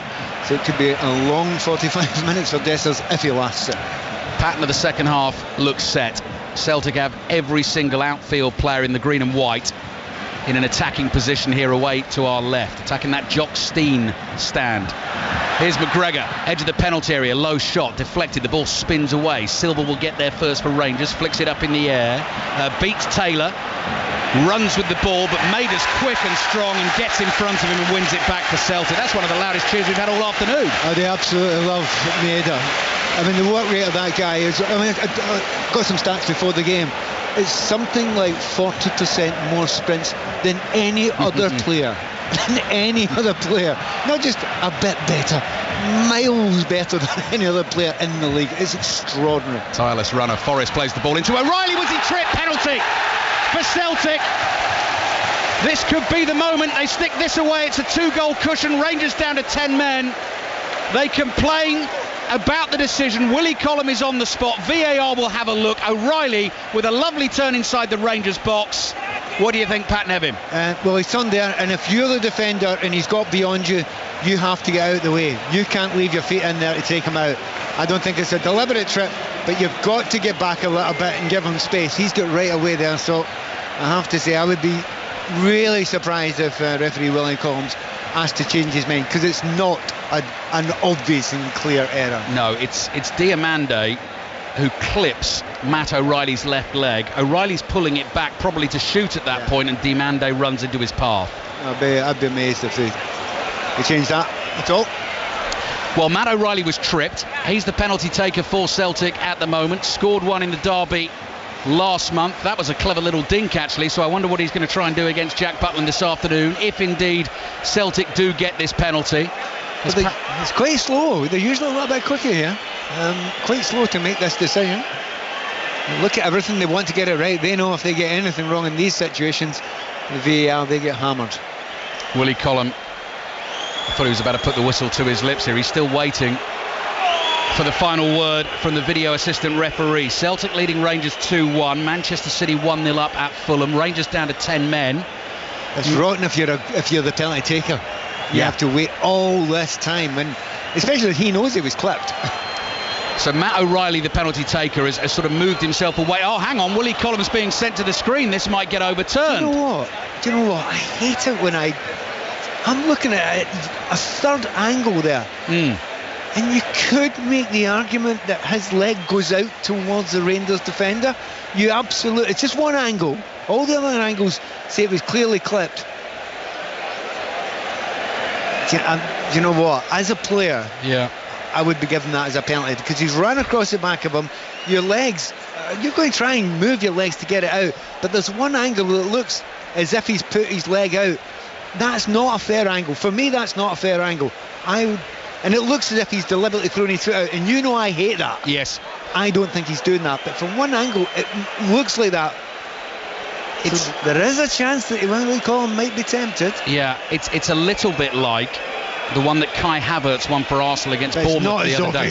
No, that's what I mean. Havertz was dragging the foot there and looking for the contact. Here, O'Reilly actually looks like he's putting his foot in a natural position, and Diamande has just stepped into his path. Willie Collum has the decision to make, though. This is taking an absolute age. Tough call. I tell you what, it is a tough call. I mean, I would be, if it was me, I'd be given a penalty kick. Here he comes. But I'm not sure he will. Yes. He will. Stays with his decision. Willie Collum comes running out onto the pitch and points back at the penalty spot. I think he got it right. I honestly do think he got it right. But it's not that clear-cut a decision.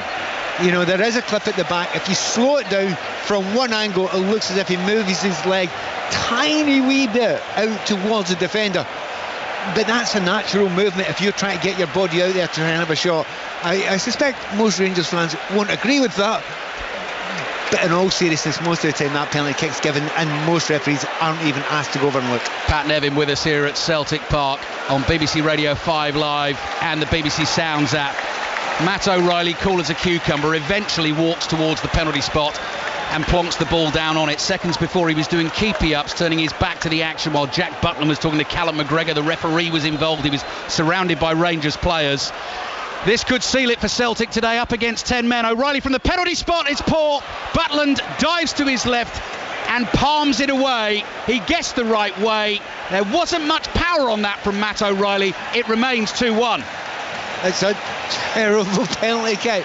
I think he waits for Butland to move, but Butland leaves it very, very late. And then when he does move, he's gone the right way. And that, I'll be honest with you, both of us could have saved that. Yeah. It's a really poor penalty. I agree with you, Pat. Celtic 2, Rangers 1. Certainly keeps this game interesting. Celtic have Joe Hart in goal. Back four of Johnston, Carter Vickers, Scales and Taylor. O'Reilly's just missed that penalty. Is on the score sheet already today alongside McGregor and Hatate. Here comes Celtic again. Up to the edge of the Rangers box. Cross in from the right-hand side from O'Reilly is blocked and goes out for a Celtic throw.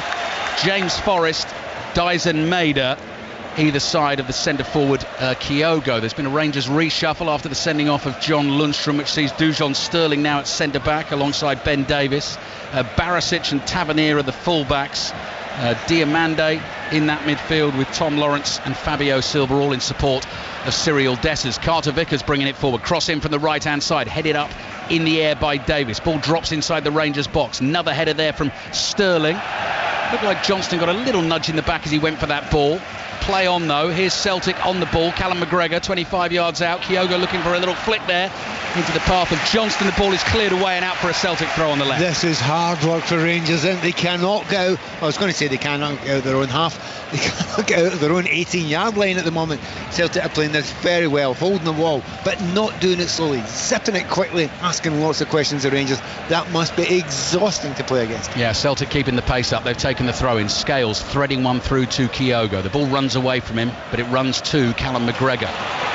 Scales, there's a run from Kyogo, decides not to release that pass, plays it across to his fellow centre-back Carter Vickers. Looked like he was winding up for a pile driver there. Celtic continue to play around the box, and then another ball looking for the runner for Tate. Ends up in the arms of Jack Butland. Fulham Manchester City's being watched by John Southall. And here come Fulham 0, Manchester City 1. It's down the right-hand side with Traore. Little flick from Muniz, and there's the goalkeeper to save it. Edison with his right hand just got there.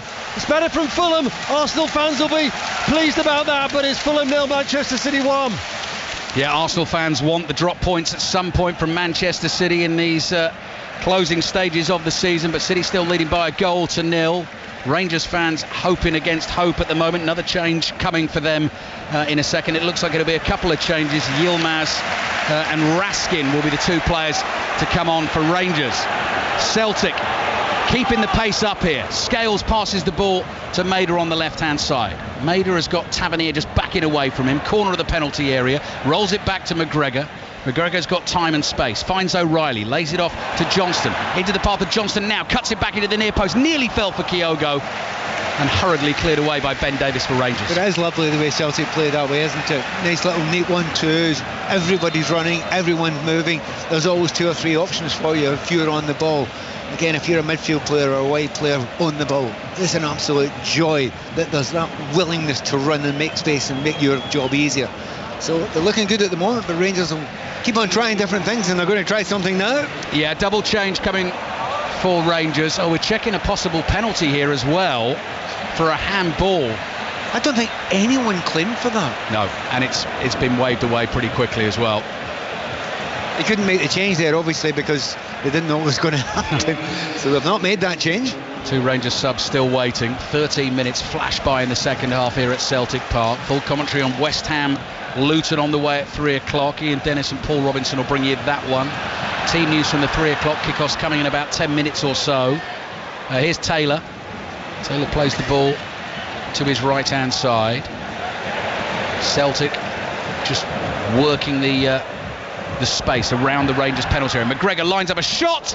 Butland very nearly spills that into the 6-yard box, is able to grab it just before James Forrest closes in. Another goal at Craven Cottage, John Southall. Manchester City have their second, Fulham 0, Manchester City 2. Phil Foden, about 16 yards out, has just guided the ball into the bottom left-hand corner in front of the Manchester City fans, and they are celebrating in that far corner now. What an important goal that is in the title race. Fulham 0, Manchester City 2. So win for Manchester City takes them 2 points clear of Arsenal, who play tomorrow. Celtic leading Rangers 2-1 here. Rangers still waiting to get the 2 substitutes on, having already made a change at half-time to get Ross McCausland into the action. McGregor's ball.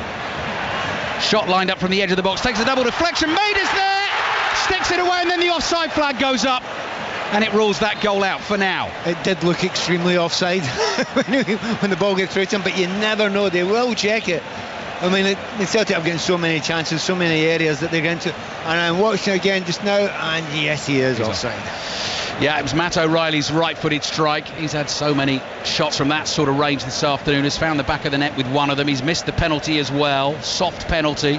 Chip to Butland's left, which he was able to palm away. Rangers now getting ready to make the double change. And the first player to come off is Tom Lawrence. So Tom Lawrence will be replaced by the Belgian Nicolas Raskin, who joined just over a year ago from Standard Liège. And the other change sees Borna Barisic come off, and he'll be replaced at left back by Ridvan Yilmaz, who comes jogging onto the field in his blue Rangers shirt, white shorts, black socks with the red tops. And we'll get back underway with the Rangers free kick for the Mader offside. Half an hour to go. Celtic leading 10-man Rangers by 2 goals to 1. I'm going to tell you right now, there's 1 or 2 nervous Celtic fans around because it's still only 2-1. You've missed a penalty. You've been around long enough to know that mad things can happen. Now, it's still very unlikely because Celtic have got most of the play. They're holding the ball well, they're playing well. Rangers haven't created any chances, but until that third goal goes in for Celtic, they won't be able to completely relax. O'Reilly flicks the ball into the path of Johnston, shoulder to shoulder with Silva.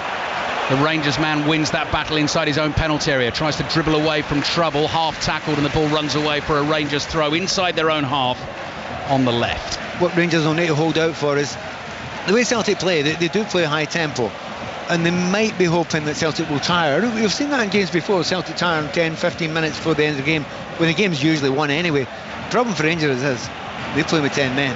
They're going to be tired too.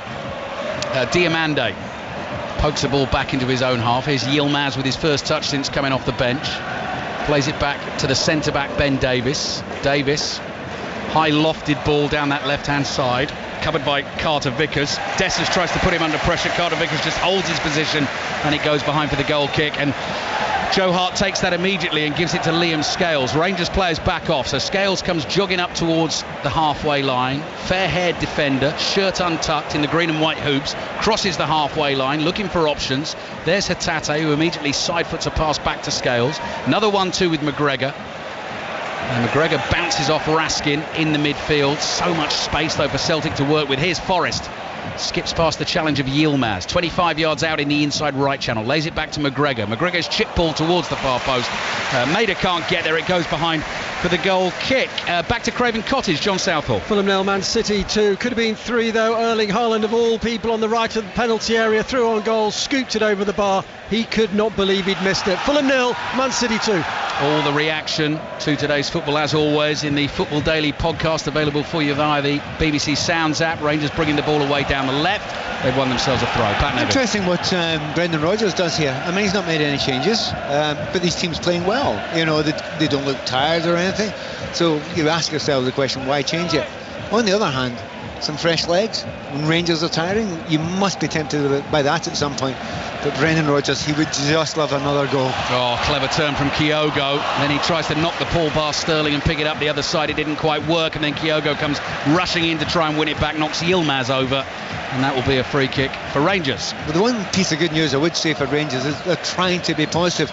They're leaving 3 men up. McCausland's up there. I mean, as I say that, he falls on his backside, but he's staying up, Dessers is trying to stay up, and obviously Fabio Silva is trying to get forward as often as he can as well. Slightly loose ball back from Maida, gave Dessers a chance. Scales reacted to the danger, got there first, shoved over by Dessers, but played his pass to Carter Vickers. There's the space for Carter Vickers, runs forward 40 yards unchallenged, then Raskin comes across to close it down, and the ball is released here to Callum McGregor. Still pulling the strings, and Brendan Rodgers would clearly love the 2-goal cushion, which they would have had Matt O'Reilly been able to stick the penalty away. If Celtic win this game, it's Rangers Dundee at Ibrox on Tuesday. Celtic win here today, and Rangers were to drop points in that game on Tuesday night, then it is already over. And if Celtic win this game today, it is pretty much all over, bar the shouting.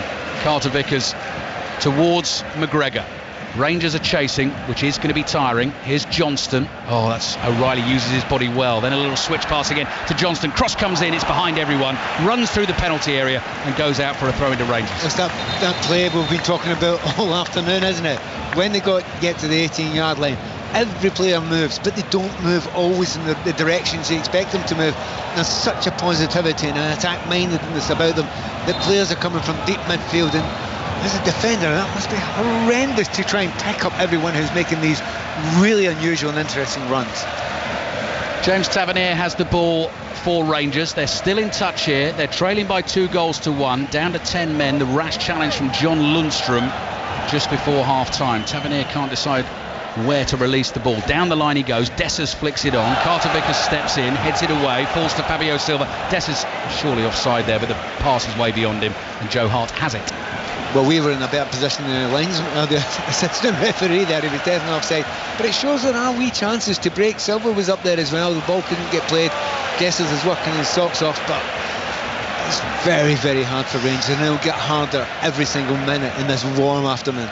Here's Forrest, who's going to take on Silva on the right. Support from Johnston, but he plays it back to McGregor. McGregor across to the edge of the box. There's Greg Taylor. Short little pass here to Johnston. Scoops it up in the air. O'Reilly's there, trying to turn inside the penalty area. Rangers get bodies around him and flick the ball away. Celtic fans getting a little frustrated in front of us. They think it's getting a bit too pretty and intricate and clever. On the turn here is Kyogo. Shot deflected again. This one falls to Greg Taylor. Couple of touches. Curling ball in towards the far post. Running onto that is Forrest looking to get there. Yilmaz sticks out a leg, knocks it behind for a Celtic corner. Brilliant defending by Yilmaz, because that ball was put in that horrible position where you don't know what to do. You've got your back to the goal, but Yilmaz well aware that Forrest was chasing in at the back post there. But once again, Rangers pegged right in there. They just can't get out just now. Just relentless Celtic pressure at the moment against 10-man Rangers. Manchester City 2-0 up at Fulham. That is going to put the pressure on Arsenal, who go to Manchester United tomorrow. Celtic putting the pressure on Rangers here, closing in on a third consecutive title. Scales pass, takes a deflection. Tavernier intercepts. This is the chance to get out. Ball forward. Scales mops it up, chests it down, and plays it to Carter Vickers. You know, every time Scales gets the ball now, there's a ripple of understanding applause, isn't there? He's been fabulous today. Excitement now inside Celtic Park. James Forrest on the move. Ball at his feet, taking on Fabio Silva, heading for the byline. Just off balance slightly. Challenge comes in. Another corner for Celtic. Yep, he gets himself in a good position. Asks the question of the defender. The amount of white players at the moment that don't want to take on the defender. Well, Forrest does it every single time, and again, well done Fabio Silva, I have to say it. Give him a stick in the pass, but he has put in a shift today.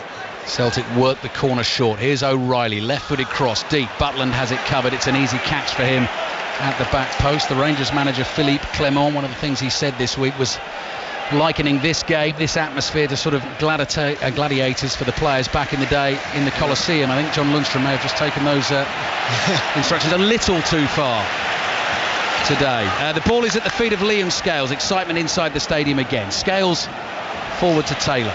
Taylor wide to Hatate, just inside the Rangers half. Brendan Rodgers sticks out a right arm. He's very close to Hatate there and points where he wants the pass to be played, and Hatate duly obliges, and Celtic just keeping the ball at the moment inside their own half, and they use Joe Hart. The amount of teams that would do this, and the fans would be applauding them and saying, yeah, this is great, 2-1 up, legs in the bag, enjoy it. It's just not the culture at Celtic. No, it's always, scoring an early goal, press on regardless. The fans expect them to keep on going here and make this a party, and maybe that's the frustration that we're seeing here. They want to start a party, but they can't really start it until they get another goal. Celtic 2, Rangers 1. That's the voice of Pat Nevin on BBC Radio 5 Live. We've got West Ham Luton Full commentary on the way at 3 o'clock from the Premier League. Celtic get the ball up to the edge of the Rangers area. Greg Taylor is tackled. The ball is cleared towards Dessers, who's got so much to do here. On his own inside the Celtic half. Holds off Carter Vickers. Gets some support. Turns. Then his cross is headed straight up in the air. Falls to McCausland. Little touch from him. Trying to get it down onto the left foot to shoot. Ran away from him. Cleared for a Rangers throw. And it's just those little moments. I mean, Dessers did well there to hold it up. He was never going to run away from anyone. However, the ball took a ricochet. It fell to McCausland. Look, it was an impossibly hard shot he had to take on there if he was going to take it on. But tiny little half chances. That's all Rangers need or want at the moment. Celtic getting ready to make a change. Leading Rangers 2-1. Here's Yilmaz for 10-man Rangers. Left-footed ball looking for the run of Silva. Johnston gets the first touch. Silva knocks him off it. Here is Silva. Hits the shot. It's over the bar from the edge of the box. Decent effort though. Goal kick for Celtic. Yeah, and he's worked really, really hard. I've been talking about his defending at left back there.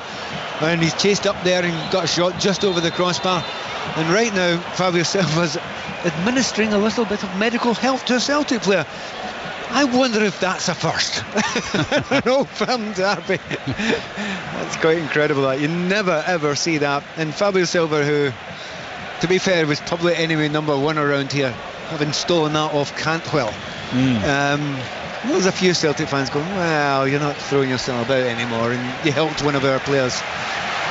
Yeah, endearing himself ever so slightly to the Celtic fans. Just over 20 minutes to play. Adam Eder, the striker, waiting to come on for Celtic, who lead Rangers by 2-1.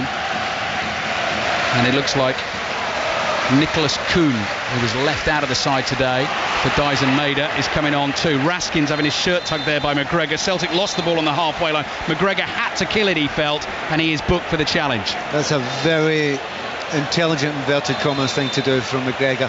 Real danger coming out there, and throw them back, but he has to be careful going forward and again. Yeah, Callum McGregor is booked. Kyogo is the first to come off here for Celtic. They're going to make a double change. Nicholas Kuhn is coming on too, so Adam Eder will come on for Kyogo. We'll wait to see who Nicholas Kuhn comes on for. It's got to be Forrest. And it is going to be James Forrest. You're spot on, Pat. Right, 3 o'clock kickoffs in the Premier League. Our commentary game is at the London Stadium. West Ham, Luton. Ian Dennis has the team news. Luton Town are unchanged from the side that drew with Everton last Friday. One change for West Ham United. James Ward-Prowse comes in for Alvarez in midfield. Another goal at Craven Cottage today. John Southall. Well, it's definitely all over now. Fulham 0, Manchester City 3, and will you believe it's Gvardiol again with his second of the game, sliding in at the far post to tuck it in, and City are cruising. Fulham 0, Manchester City 3.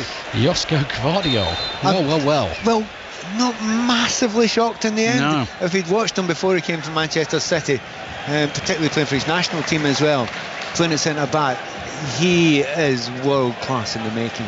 You know, he really is extra special. You're beginning to see it now, but there is so much more to come from that lad. So Manchester City leading Fulham by 3-0. Scott Wright is waiting to come on for Rangers. They trail Celtic by 2-1. Celtic well in control of this game and the title race, with Rangers down to 10 men. Tottenham-Burnley's a big game for Burnley in the relegation battle. Maz Faruqi has the team news. 2 changes by Ange Postecoglou. Oliver Skipp and James Maddison replacing Emerson Royale and Rodrigo Bentancur, who only make the Spurs bench. 1 change for Burnley. Captain Josh Brownhill is a substitute. Charlie Taylor comes in at the back, so Josh Cullen skippers the side today. Thank you, Maz. Carter Vickers plays the ball into the feet of Adam Eder. Eder, who scored Celtic's 3rd goal at Ibrox last month, thought he'd won that game there. Rangers came back and pegged Celtic back. Great dribbling here on the right-hand side. What a run this is. Then the shot is deflected and balloons up over the crossbar. Nicholas Kuhn, with his first action in the game, beats 2 men and was trying to stick it in the top corner. Yeah, that would have been one of the great goals of the Old Firm derbies over the years. As you say, beats 2 men, tries to take it round the third.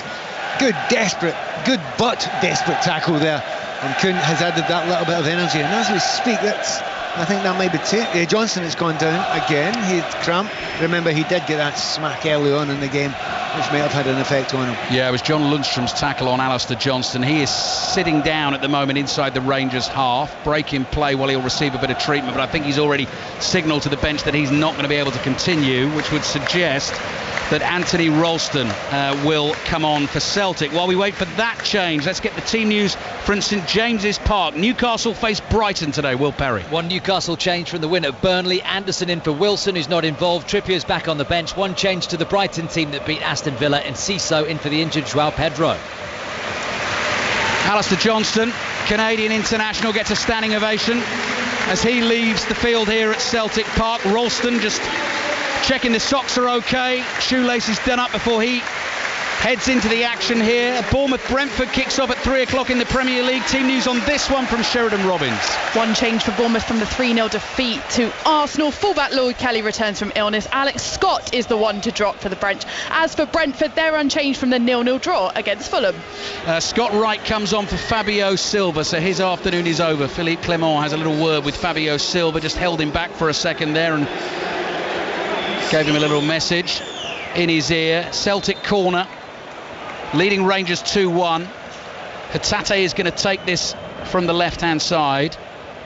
Sticks his left arm up in the air, swings it in with his right foot to the far post. Carter Vickers jumps, foul on the goalkeeper Jack Butland, so Rangers will have a free kick. Pat Murphy has the team news from Molineux. Wolves Crystal Palace. Palace the same, starting 11 for the third game in a row. Wolves make one change, Doherty in for Santiago Bueno. Thank you, Pat.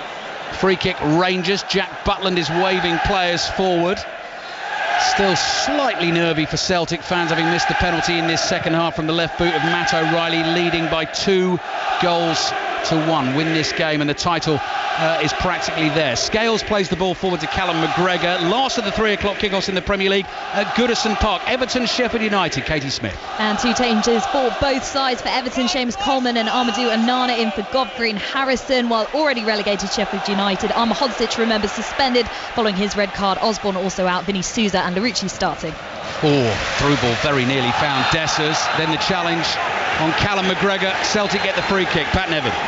Got to be quite. You have to take care of himself, Diamandi, in the midfield there. He's had a few tackles in there so far. Referee's been quite lenient on him, but Rangers have got a little bit of liveliness out in the wide areas. Two substitutes on the wide areas, Wright and McCausland now, that they need to try and get the ball in the last third, and that, I'm afraid, is the big problem for Rangers just now. They very rarely are getting in, but they're still in it. There's 15 minutes to go. Has Philippe Clement got anything else left up his sleeve that he can do? Sun is shining at Celtic Park. Celtic fans basking in it. Their team leads Rangers by 2-1 in the game that matters most. Celtic knocking the ball around inside the Rangers half. Bit of frustration with the Celtic fans. That one nearly went out for a Rangers throw. They've kept it in play. McGregor involved again, lays it back to Scales. Celtic fans desperate for this third goal.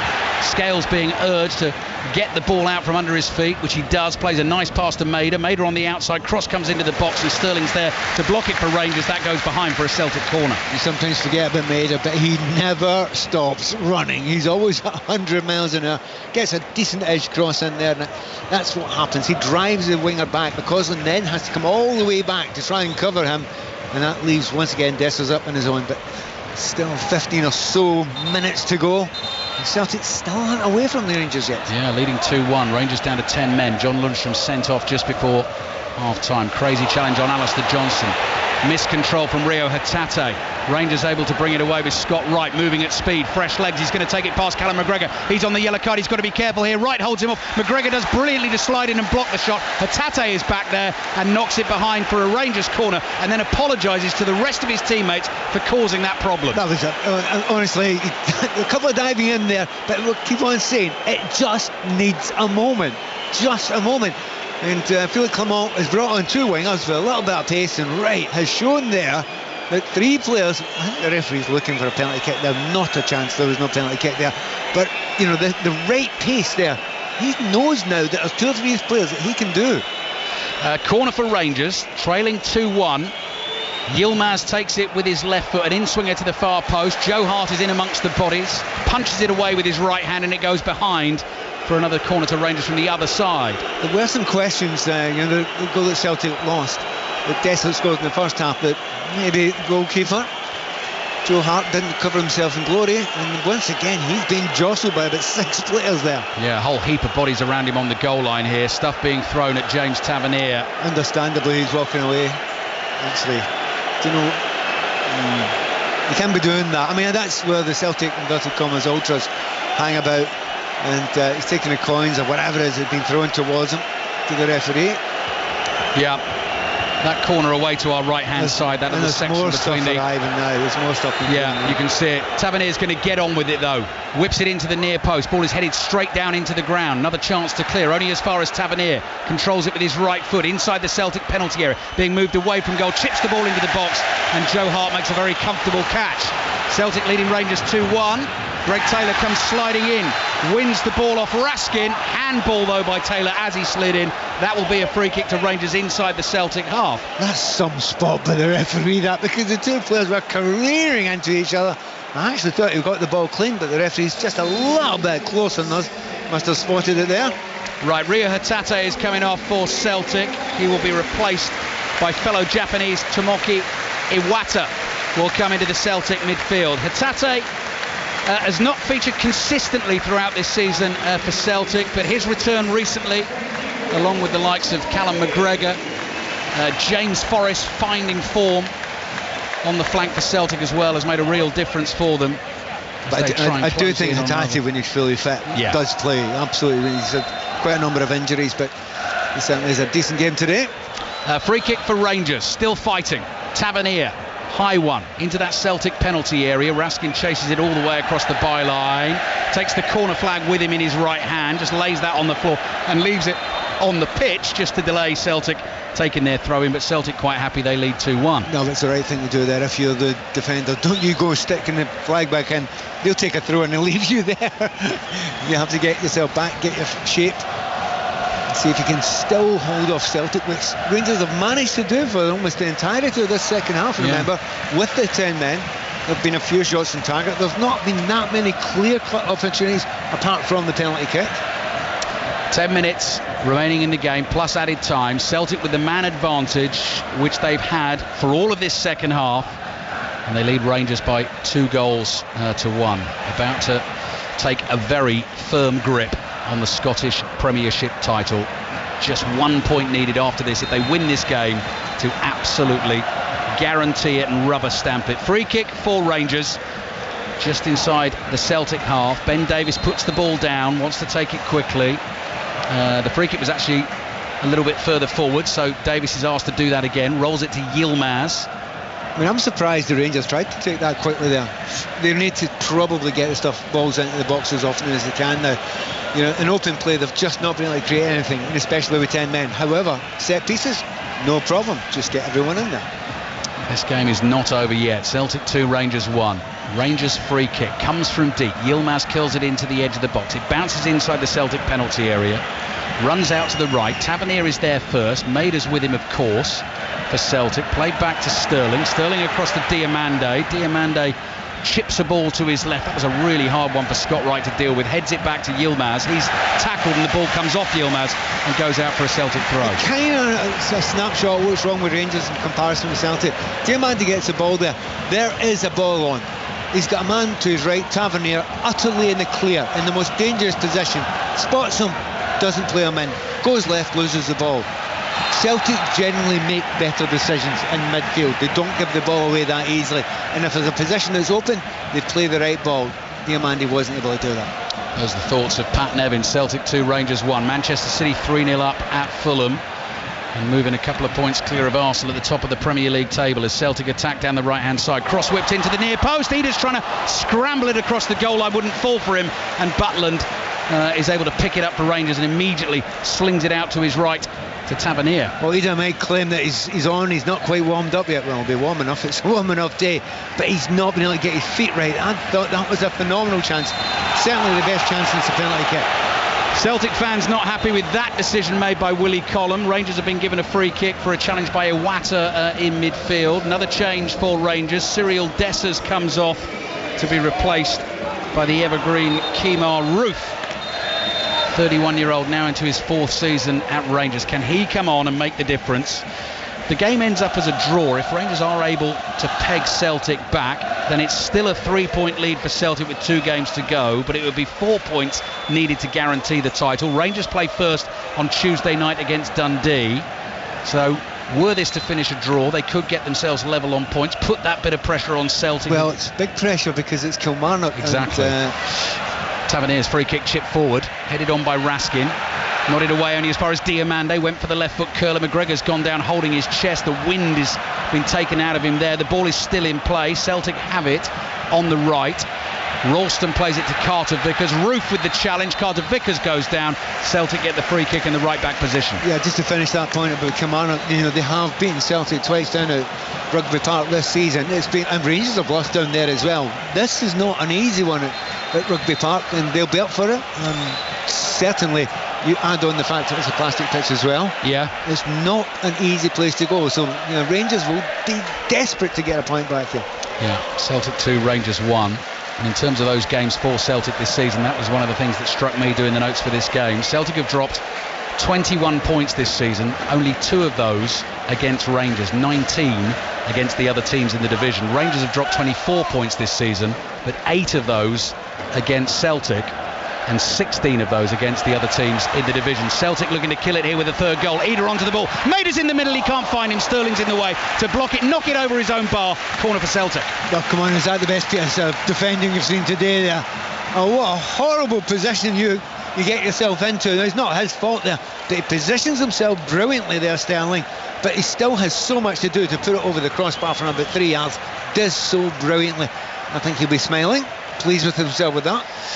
Fulham 0, Manchester City 3 it remains. Closing stages at Craven Cottage. Closing stages here too. Corner for Celtic. O'Reilly's delivery straight into the hands of Butland. He thinks about playing it quickly there, but there's just not enough bodies up there. Oh, it's a shame McCausland couldn't control that for Rangers because he was in a bit of space on the right hand side. Callum McGregor was back there, and Callum McGregor, before he takes the throw, turns to the fans inside this main stand and with his arm just tries to whip them up for a bit more noise. I think it's because there's so much tension around. I mean, the Celtic fans would normally be having the party and singing all the way to the end of the game, and that's what he wants to see. Eder's back heel into the path of Mader. Mader causing problems for Sterling. Rangers have scrambled this ball away. Might run to Kuhn on the right hand side. Support on the outside from Ralston. Nicholas Kuhn though keeps the ball at his feet. Plays it back to Iwata. Cross it comes to Ralston. O'Reilly makes the run. Right-footed cross into the near post. Eder tries to get the shot away. That's good defending too. Shot blocked by Ben Davis. He's found himself in great positions, Eder. He always gets there. He's looking a wee bit more lively than Kyogo Furuhashi had when he was on. But Rangers have defended stoutly in the second half. I mean, the changes they've had to make in the central defensive area, I mean, not just for this, not just during the game, but before this game, quite a lot. So you've got to say well done that Rangers back line, particularly in this second half. We tick over into the 87th minute of this game. Celtic 2, Rangers 1. If Celtic get the win, 6 points clear with 2 games to go. The better goal difference improved by 1 today, and more goals scored as well. Rangers thought they had the ball there inside the Celtic half. Kuhn comes back to make a tackle for Celtic. Ralston plays it back to Carter Vickers. Now Joe Hart looking for an option. Sliding challenge from Roof. Hart will tell you he had it under control. He'll tell you that. And he partially was slightly winding them up, but I think he went a lot closer than he thought. Almost get caught by McCausland. Don't take chances like that. 4 minutes ago. Mader using the pace, still got the pace late in the game, taking on Sterling. Sterling sticks with him, knocks it behind for another Celtic corner. You can't hear yourself think at the moment. Yep, and it's really exciting. We haven't said that. Watching Sterling, we've seen him play right wing, we've seen him playing left back. I think centre back's his position. Yeah. Honestly too, he has been fabulous in that area in this second half. 24 years old, Dujon Sterling, first season here at Rangers, having joined from Chelsea. Most of his football in his time at Chelsea on loan though to the likes of Coventry, Wigan, Blackpool and Stoke in the heat of the Old Firm derby at the moment. Rangers down to 10 men, trailing 2-1. This ball one off O'Reilly, and then a trip on Diamande. The free kick is given, heading towards the 89th minute of the game. Added time to come as well, and if Rangers can nick themselves an equaliser somehow, you know, they just want a corner, you know, a free kick in an area where they can go and lump it in. It's getting to the stage where you'd just tell Butland to go up, wouldn't you? Butland takes the free kick. Roof jumps brilliantly to beat Scales in the air, headed away by Ralston. Kuhn with the next header. The ball bounces inside the Celtic half. Maida jumps right through the back of Diomande. Concedes a free kick. This is what Rangers want. Yeah, and it's not in a great area for a free kick to lump it into the box, and they're not even going to do that. No, they take it short. 89th minute of the game. Diomande definitely caught there by McGregor on the yellow card. Diomande goes down. Free kick for Rangers, 10 yards inside the Celtic half in a central position. He thought about it, didn't he? He did, didn't he? I saw his hand going there, Pat. Willie Collum absolutely considered going for a yellow card, realised he'd already given one out to McGregor. Tavernier's free kick, dealt with, headed away. Nicholas Kuhn. 60,000 screaming Celtic fans urging him on as he sprints down the right. Maida is lurking at the far post. Kuhn is going to try and fight him. Maida chests it down, drives the shot into the back of the net. And the flag is up, it won't count. 60,000 people on their feet, and suddenly the whole thing is brought to a silence. It's such a surprise because you shouldn't be offside there. He should have held his run, but he didn't, and the assistant referee's got that right. Big call in that moment. They'll double check it, but I think the assistant referee's got that one spot on. 90th minute of the game.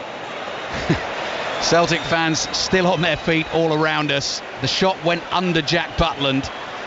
They just cannot get this party started, can they? No. They've had a penalty, they've had the ball in the net, they've had lots of chances in the second half, they've got into great positions, but it's still a concern, it's still a worry. More comfortable for Manchester City in the Premier League today, leading 3-0 away to Fulham. West Ham Luton commentary on the way at 3, followed by Nottingham Forest Chelsea at 5:30. After your usual edition of Sports Report with Mark Chapman at 5 o'clock. Ball down the right from Raskin. McCausland keeps that ball in play. McCausland brings it infield for Rangers, lays it off the right, tries to thread it through. Eder's back there, clears it away with his right foot, and now we're going to see just how much added time we're getting at the end of this game for Rangers to try somehow to find themselves an equaliser, just to put a tiny bit more pressure on. Celtic 7 minutes, Pat Nevin. Yep, probably the right amount. There's been a couple of injuries, all those changes have been made as well.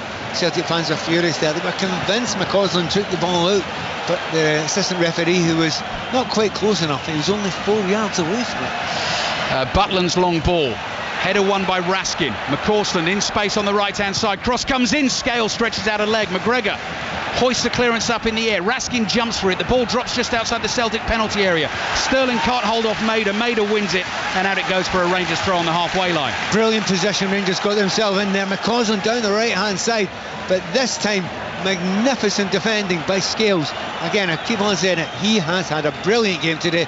I always thought he was the junior partner between him and Carter Vickers. Hasn't looked like it today. Jack Butland with his left foot, another high spinning ball downfield. There's Scales again, wins the header, falls to Maida. Maida plays it to McGregor. McGregor shot from behind. Free kick for Celtic. Iwata sets off, wants a quick one. Celtic are going to take their time. Back to Craven Cottage, John Southall. Into added time, Fulham 0, Manchester City 3. They've been so comfortable, they've had the luxury of taking off the big guns as well. As it stands, they'll be 2 points clear at the top of the Premier League. Fulham 0, Man City 3. Highlights match of the day, BBC 2. Note BBC 2 at 10 o'clock this evening. Yilmaz charging forward for Rangers. Green and white shirts trying to close him down. Yilmaz lays it off to Tavernier. Plays it back to Yilmaz. Hits a good shot. Did that take a deflection? Yes, it did. Corner for Rangers. Yeah, again, it's a big call to take a shot from there. It's about 35 yards out. Slightly surprised that Tavernier, who was in a good position there, didn't take the chance himself. He is the one player above any other Rangers player you would expect to do it. And by the way, I suggested the big man, Jack Butland, bright orange, Rangers goalkeeper. You don't often see this in league games. This is a cup game thing, isn't it? Yeah. But the keeper's up. 5 minutes of added time still to go as well. Celtic leading 2-1. Big call, isn't it? Yeah. Big call. Butland's already saved the penalty. Can he score the equaliser? Let's see. Yilmaz with his left foot. Corner comes in. Butland goes for it. Carter Vickers wins the header. Maida nods it forward. No one to chase it but Maida himself. He tries his best to do that. Sterling's got it covered. Maida bundles into the back of him, and it goes out for a throw-in to Rangers. Oh, Butland was desperate for a free kick. He's back up there again. He's got a taste for it. He's a big lad, isn't he? He towers above everyone in that box. Yeah, making things very awkward for the Celtic defenders. Another long ball forward. Tavernier had come in from the right-hand side. The flick on from Scott Wright's beyond him. Celtic could be in here. here. Adam Ida's away on the break, bringing the ball forward. Rangers trying to get back in numbers. Ida takes it on, hits the shot across the face of goal. Wide it goes. They cannot score the third. It's incredible the opportunities they've had. Butler was halfway in his own half. This is like an elongated five-a-side game. It's all over the place now. End to end we go. Diamande's ball forward at the other end. Roof jumps, Scales battles with him. Joe Hart screams, tries to be heard, says leave it to Carter Vickers. Carter Vickers hears him, and Joe Hart picks the ball up. 3 minutes of added time have gone, 4 minutes still to go. I mean, you put up with another 10 here. I don't think the players would enjoy so much and be so exhausted, but it's so open. The amount of space is crazy. Matt O'Reilly trotting forward, just lays the ball off to Nicholas Kuhn on the right. Celtic fans waiting to get this party started in the sunshine. Win this game, it's all but done. 6 points clear with 2 games to go. Iwata to McGregor, and Celtic now taking the sting out of it, keeping the ball inside the Rangers half. Man on, screams 60,000 Celtic fans as Roof closes in on Iwata. Scales pushes the pass to the feet of McGregor. McGregor controlling everything for Celtic, takes it from Taylor, tries to thread it through for Taylor on the left, couldn't find him. Tavernier plays it to Raskin. Taylor nearly took that ball off Raskin. Raskin, very measured pass across his own half to Ben Davies. Celtic still chasing. Yilmaz on the ball, lofted one away to the right-hand side. 3 minutes to go. McCausland lets that bounce, has the pace, maybe to get away from Greg Taylor. Down to the byline. Cross comes into the near post. Scales is there again for Celtic. Clears it straight up in the air. Nice first touch from Tavernier. Mader's there, makes the tackle. Throw in for Rangers. I mean, that's 2 or 3 times now. McCausland got to the byline. I mean, you're playing with 10 men. That shouldn't happen too often. So he's come on there and he's looked very, very sharp indeed. I have to say, Taylor looks out and his feet against him. 3 minutes to go. Raskin's cross. That looks a good one into the far post. Enough Celtic bodies in there to deal with it. Might break for them nicely. Ida's sprinting away again into the Rangers half. 1-on-1 against Sterling. Ida takes him on. First touch is a clumsy one. Sterling just kept his calm there, knocks it away from Ida, plays it back to Butland. And once again, fabulous. Ida is lightning quick, but Sterling reads it, doesn't panic, plays brilliant defending. Just over 2 minutes to play. West Ham Luton on the way. That's our commentary at 3 o'clock. 5 other games kicking off in the Premier League this afternoon. Luton and Burnley in danger of relegation today. Nottingham Forest Chelsea's our commentary at 5:30. Celtic closing in on the win. Great effort from 10-man Rangers this afternoon. Butland's ball forward, headed up in the air, drops down inside the Celtic half. Ralston brings the ball away for Celtic into the Rangers half to tumultuous roars. Tries to take on Ben Davies, does too much, and it comes back to Butland. About 90 seconds to go, Pat. But there was so much space ahead of him. Ida was on his own, Maida was on his own, but he wasn't able to find either of them because he's so left-footed and he couldn't get it on his left foot because it was on the right. Kemar Roof wins a header, nodded it away to McCausland. The tiring Taylor, all he could do was knock it out of play for a throw into Rangers. He's running on quicksand. Absolutely. Absolutely exhausted. Right, throw in for Rangers. Desperate need of a goal here, otherwise the title is all but over for them. Tavernier tries to make his way through a couple of challenges. Ball gets away from him. Celtic clear it into the Rangers half. Butland comes up towards the halfway line. That is a massive up and under on the half volley from Butland. Ball comes down from a steepling height, bounces in the right back position twice here for Ralston. Scott Wright's putting the pressure on, and eventually Ralston clears on the turn up to the halfway line. What a touch by O'Reilly. He's offside. Miles offside. We come on for a terrible offside position, but once again, in the dying seconds, a chance to pump it into the box. Butland's desperate. He's itching to get back up again, but he's not able to. Here it goes. Ball forward. Kemar Roof nods it into the Celtic box. Manchester City have scored a 4th, I believe, at Craven Cottage. They lead Fulham by 4 goals to 0. And it's a throw-in, which Tavernier takes for Rangers. Celtic fans now desperate for the final whistle. Miscue clearance from Iwata. Ben Davies heads it back to Yilmaz here.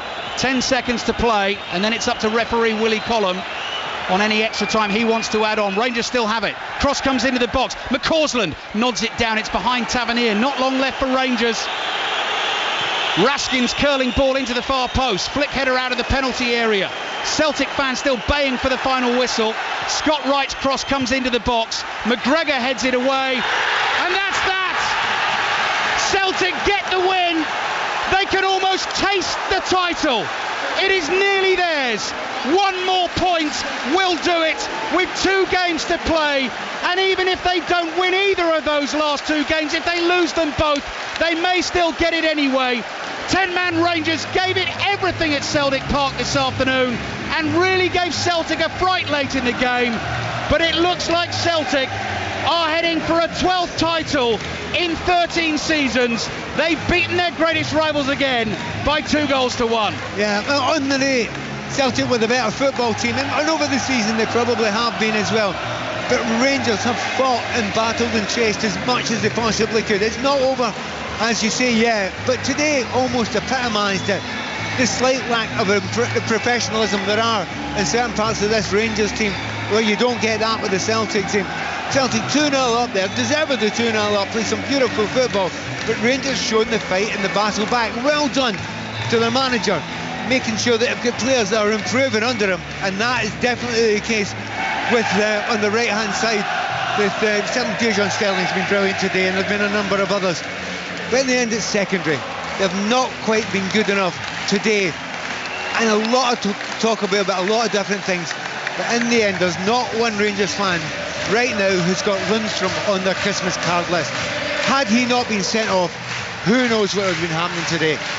Jubilant Celtic fans celebrate all around us. This is how it stands at the top of the table. Celtic 87 points, 6 points ahead of Rangers on 81. Celtic's goal difference 7 better, plus 59 to plus 52. They've scored 87 goals and Rangers have only scored 79. Celtic are nearly there. Celtic 2, Rangers 1.